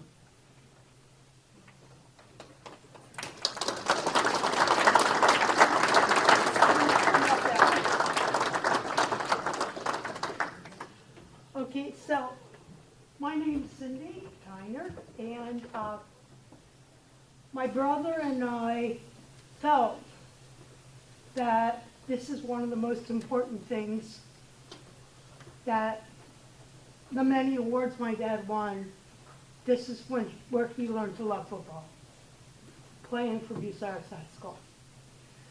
And I was one of those kids that lived above the bicycle shop and then on Mansfield Street and then Merritt Street. But one of the highlights of our year was always coming back to Bucyrus once or twice a year. Sometimes Joe to your house at Thanksgiving, family reunions in the big backyards of all the way down Clinton Street, going to Bob's, shop for bratwurst, and then the family reunions when we could be there. But he would always talk about, he learned to love football right here, Bucyrus High School. And he was so proud to be from Bucyrus. And like Pat said, you can read about my dad's career in the program. He ended up winning 235 games for high school football. I mean, you only get 10 tries a season, and he taught for 35 years, so you can do the math with that. He tricked me. I lived in Massachusetts. He put the house in my name in Dover, Ohio, 6 years before he told me. And his dream was that I would come back and teach at his school. And so, after he died, my mom was a cancer survivor, and a job opened up at the parish. I'm a religion teacher. I've never been an athlete. I was a cheerleader back at St. Joe's, but I'm a religion teacher. And he would always talk about Grandma Teynor. You know, you better get up and get to church. Faith is so important, and his priorities were faith, family, country. He was a history teacher. He'd always say, I'm not just a football coach, I'm not just an athletic director, I'm a history teacher. And let me tell you about World War II. My brothers and I fought in it. So every student that ever had him learned about democracy and learned how important our country is. And then sportsmanship, but academics, he had this code in the playbook that said, I expect you all to hold doors for your mothers and every other woman. I expect you not to sass back to your teachers or your babysitters or whoever, or authority figures in your, you know, he was really strict. As his child, I was terrified of getting in trouble. And I, as a religion teacher, I've been at Central Catholic for 23 years. And I never was there except as a student when he was there. But I count it a privilege to walk the same school halls he walked. My students have had a really sad football time since he hasn't been there. This year we won 2 games and broke a 29-game losing streak. So in preparation for tonight, I keep a lot of the trophies and plaques in my classroom. I had some of the tall boys reach them so I could look at them and find. And one of them says, "This has 100 football games? Central Catholic and St. Joe won 100 football games?" I said, "Yeah." And then the next one came and said, "Well, this one says it's 150. And the other kids said, "Central Catholic, we won 2 games this year." And then the top one was, this plaque says 200 wins. And so my students are used to sportsmanship for the same reason all of you are here tonight. Win, lose. For many students that don't want to really learn the subjects that teachers teach, they come to school because they have practice after school. And even if they're sick, they bring the sickness to school. Because if they don't practice, they can't play the game. Doesn't matter the sport, right? Would you say that's true, people in the world? But because of growing up a coach's daughter, I respect every coach I've ever worked with. I go to games. I pray as a religion teacher. We start every class with, "Okay, who's got a game tonight? Who's got a scrimmage? What do you need to pray for?" And then they've invited me to get on the court and pray with them when they've gone, like in basketball or volleyball, pray with the team. And I've had injured athletes ask me to come and sit behind the bench and pray with them. So it's the work that you all do and have done all your lives. That hopefully those of you in the Hall of Fame, your careers are inspiring the children and the young people and the college athletes not to give up on the teaching profession and the coaching professions, whether you're paid or volunteer. At whatever level, parents start coaching because their kids are in Betty Ball. And all the people that do all the AAU work, and gosh, at every level, athletics make our lives richer. In fact, I have 4 brackets right now. I'm watching. Possibly, and I'm competing with one of my brackets. I have a young man who's a seminarian. When he was a class president, we did it as a fundraiser. Now, him and his cousins and me are in a bracket, and the winner gets prayers from all the rest of us. No money involved. And in the other one, I'm in with my students. I'm not doing well at all, but I told them if I win, I'll donate it back to class. You all have done that, haven't you? To support athletics, to support your kids. So thank you all for the honor to our family, to these schools you never heard of, for my dad's career, because it all started at Bucyrus High School. Thank you.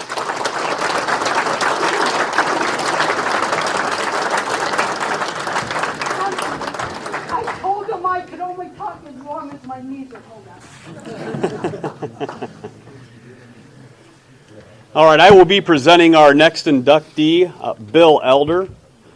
Bill devoted more than 40 years to collegiate athletics as both a highly successful basketball coach and a respected athletic administrator. His career was marked by competitive excellence, visionary leadership, and lasting impact across multiple institutions. Elder served 28 years as a men's basketball coach at Northeast State Junior College, University of Montevideo, and University of Mobile. Over the course of his coaching career, he compiled an outstanding record of 550 wins to 290 losses. At the junior college level, he coached a state championship team and a state runner-up squad.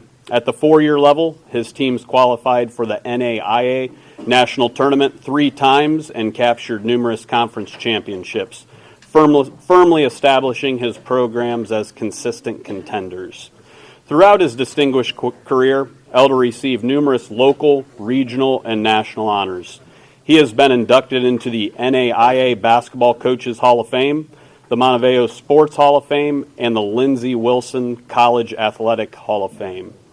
He was recognized by the Mobile Sports Hall of Fame for his contributions to athletics in Mobile, Alabama, and was inducted into the Jackson County Sports Hall of Fame in January of 2022.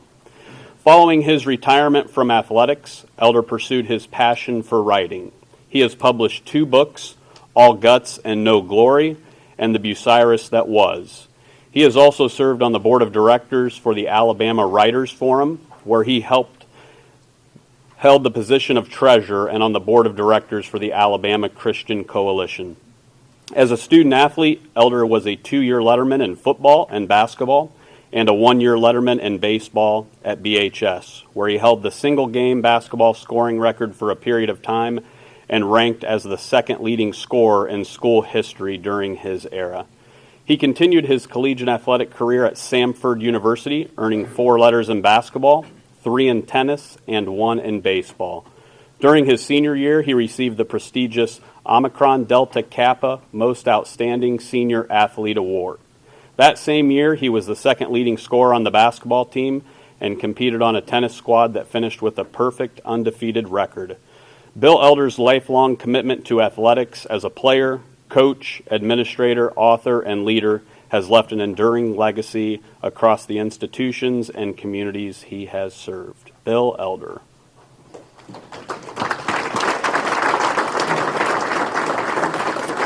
Last but not least, we do have the captain of the Running Royals, the House of Thrills. I did try to get my buddy Todd Rawson to get him a towel so he could wipe his brow during this speech. Coach Rob Shelton.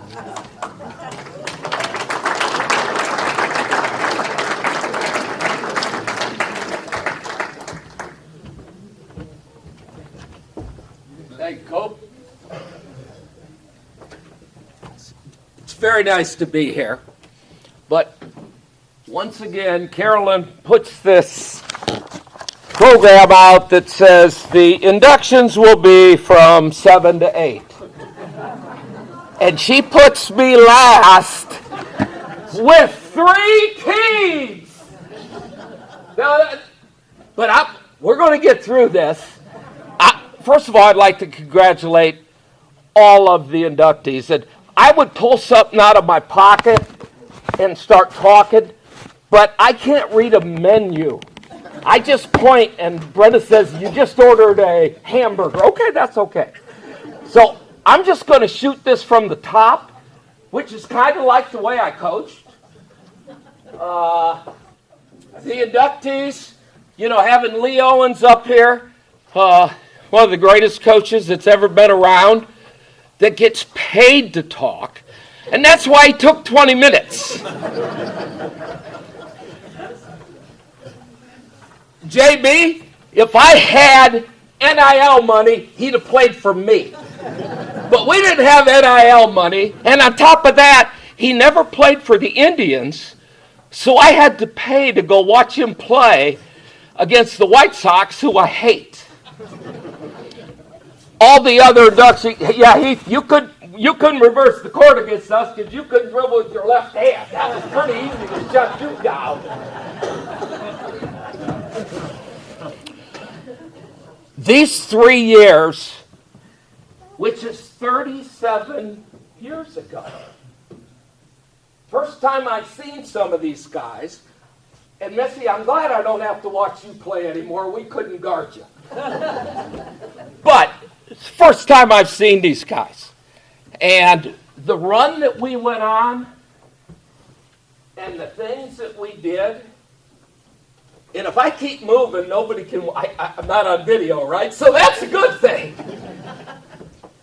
The run that we were on was amazing. Wynford had never won a district championship, and the school started in '64.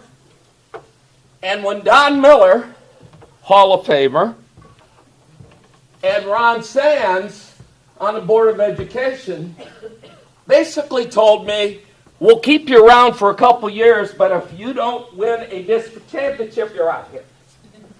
And if those of you that knew Don, he was behind me, win or tie. And you can't tie in basketball. We had a group of players that for 3 years went 71-10.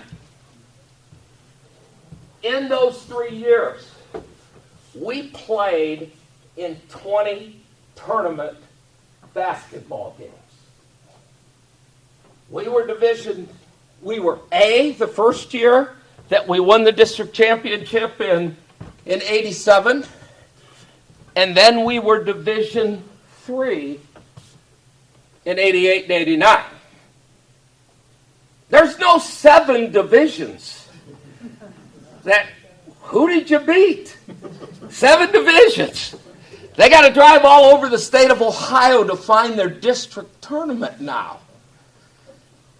Plus, we played in the old NCC that had all the Marion schools in there. River Valley, Elgin.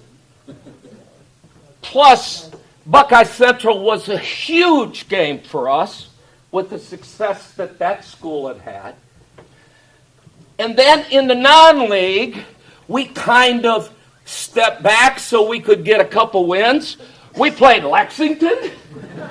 We played Ashland. We played Gallion, Shelby, Upper Sandusky. 20-game schedule. And you had to show up and play. Even though this team won 71 games, we weren't beating people by 20 points. We were hanging on. We were hoping it wasn't going to come down to 1 or 2 possessions where the coach could mess it up. So we did some remarkable things that this county has not seen. The greatest thing about being a football coach or a baseball coach, you're a hell of a coach when you got good players. Woody Hayes was a heck of a coach. Lee Corso couldn't beat him because Lee Corso had to recruit the guys that Woody didn't want.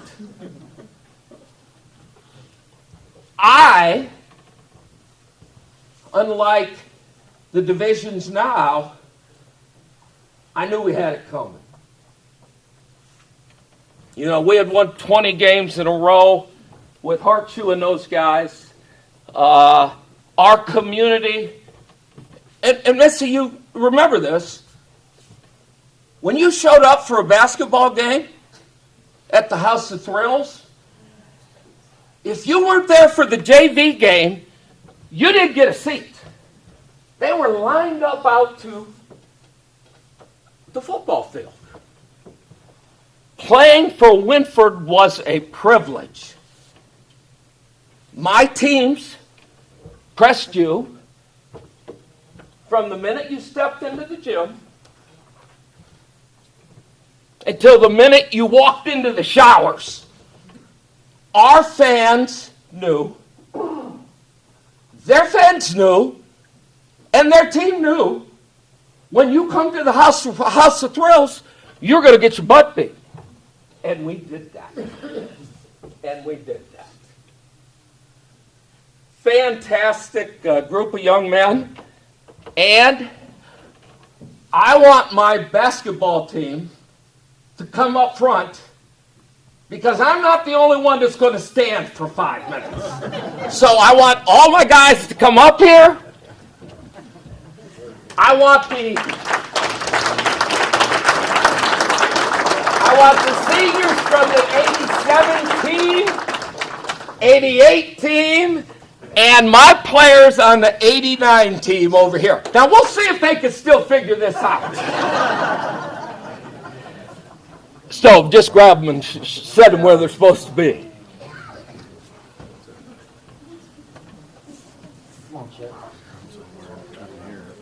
We are just a little bit out of playing shape.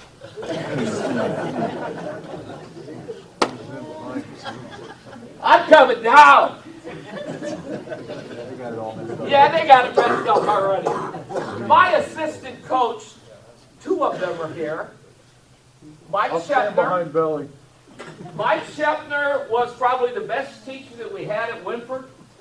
and he started basketball analytics before there were anything that all these guys talk, all Lee and all his buddies talk about analytics. You got to run fullback here. I would say, Mike, give me a play. And he had recorded everything. And of course, what's make basketball so much better than being a football coach? My guys don't stop. They play the whole day. Lee's guys stopped. Shelps was unbelievable, calling out everything. Bill Starter sitting over there. I coached in the golden era. No cell phones. No social media. I mean, some of my locker room pep talks might have got me in trouble if there was a damn cell phone in there. Billy was the guy that was in charge of letting these guys know how much I loved them, even though I just threw them out of practice or kicked their butt. Billy would go, hey, he would go, Coach Teynor would go in there and say, hey, you know Coach really likes you. Well, he just threw me out of practice. That's because he loves you. Assistant coaches are the key. This young man right here, Steve Hare, 1987, state tournament, first game, guarded the 6'7" kid that played 4 years at Ohio State. And we killed them by one. The next game, he guarded the 6'9" kid that went to Ohio State. He did a great job on him, but these other guys did not guard well. Ed Pfeiffer is the smartest player I've ever coached. I was not into betting on games, and I'm not now, but I think with his mental makeup, he could have made me a lot of money. Eddie could play all 5 spots on the floor, and there's not too many guys that I coached that could do that. Billy Harvey. BH is one of my all-time favorites. He was a 6'6", 165-pound player from Nevada, which I thought was from the other side of the world. Best athlete. Could run, could jump, could do anything. Could take criticism. I gave you a little bit. Yeah, I don't have fingerprints, I have handprints. He has his handprints on me. Just a little. Billy ended up 30 years in the Marines. He served our country.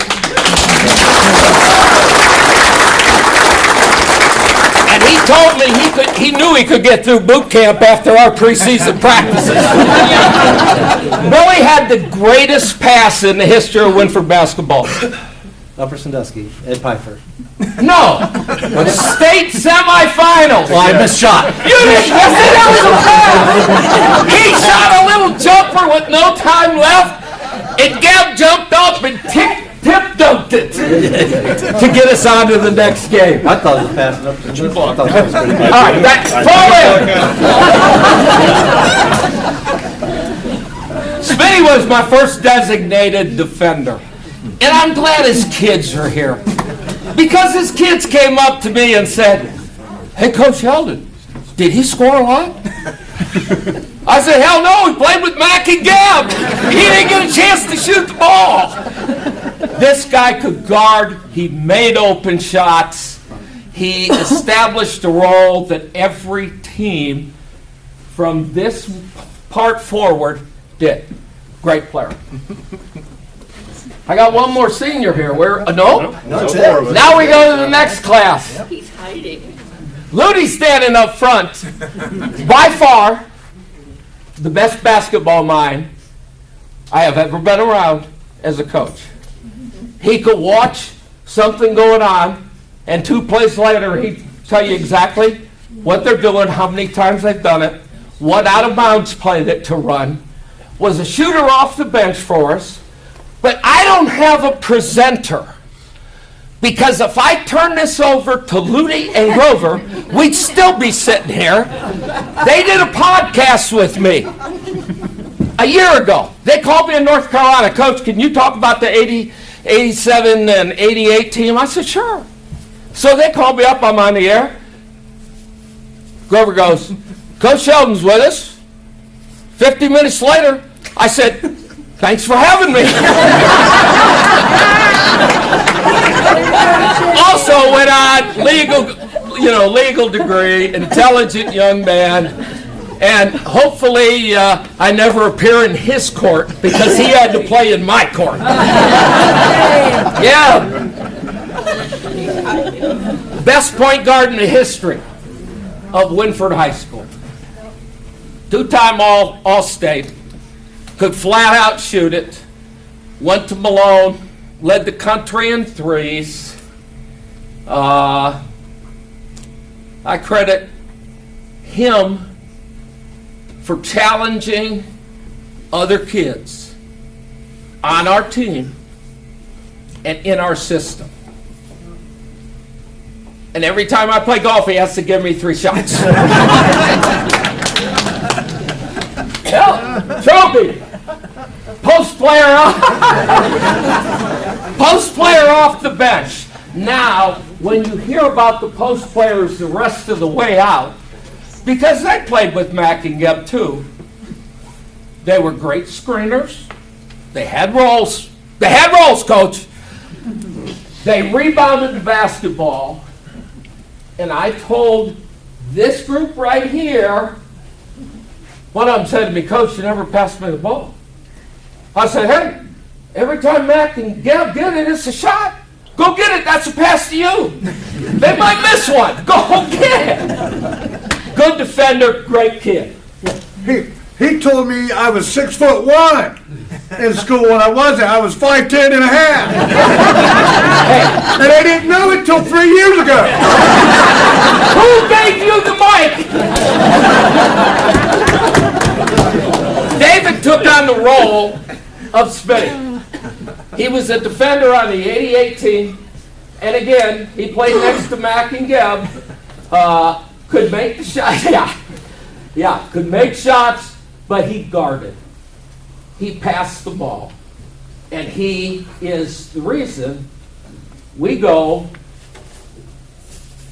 71-10, and in the tournaments, in 3 years, we go 17-3. Now he's a banker that owns half of Bucyrus. Stolf is also a post player, and he was an enforcer of the game. Wow. He'd knock you down. He would step over you. We didn't pick kids up that happened to run into our post players. We shook their hands when the game was over. I see these guys now. Somebody falls on the floor and the other team picks him up. No. Their coach probably didn't have the ethics that the coaches have now. But he was an enforcer, and because of that, he went into law enforcement. And the good news is he never put me in his car.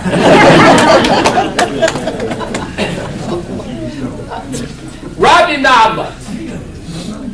He called himself Dominique. Well, Dominique was Dominique Wilson, or Dominique Wilkins, who was a great defender, unbelievable quickness. That wasn't Rodney.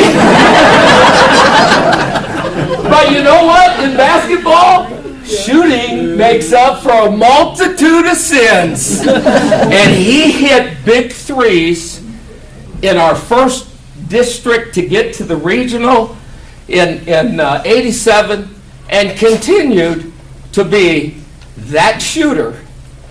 And what pleases me most about Rodney, he's a pastor in Crestline. He's coaching God's grace.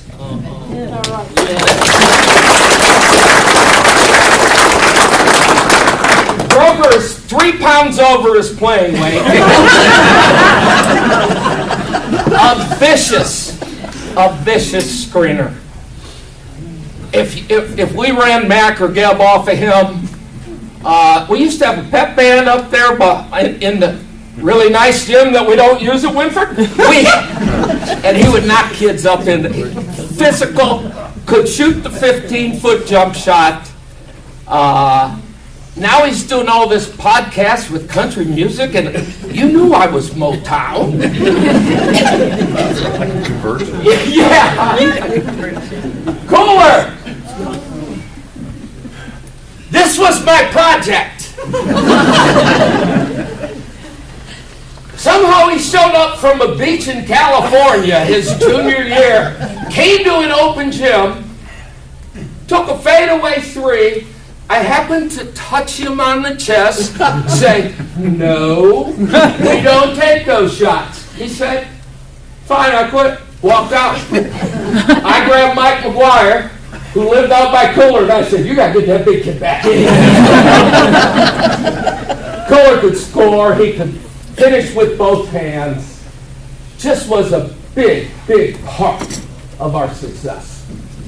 And you don't have to lie. And guys like Smitty's lying to his kids. His son came up to me and said, "Hey, Coach, was he a scorer?" I said, "Who's your dad?"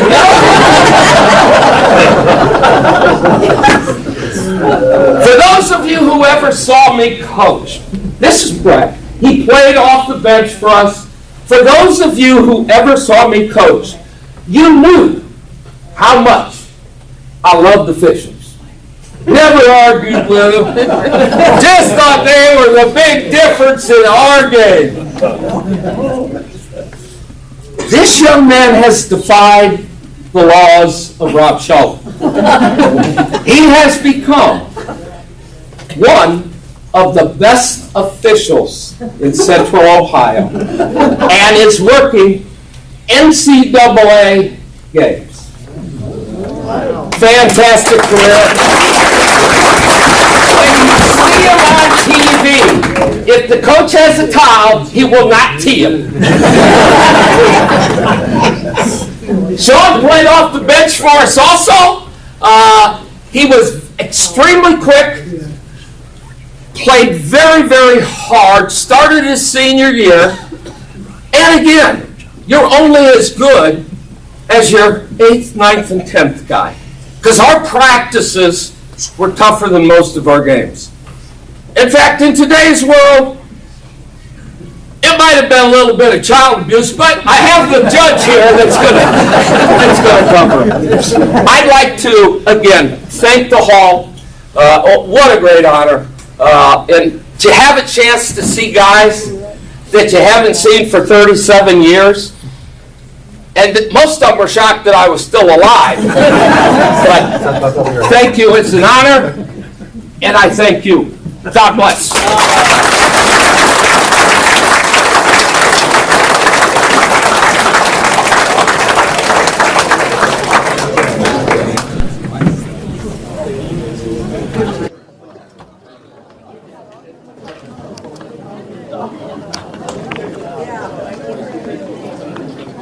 All right, that will conclude everything for this evening. If all of our inductees here at the end, we'll take pictures back here, so don't leave. And then our Wynford basketball players, you guys can get all your plaques up here as well. Thank you very much.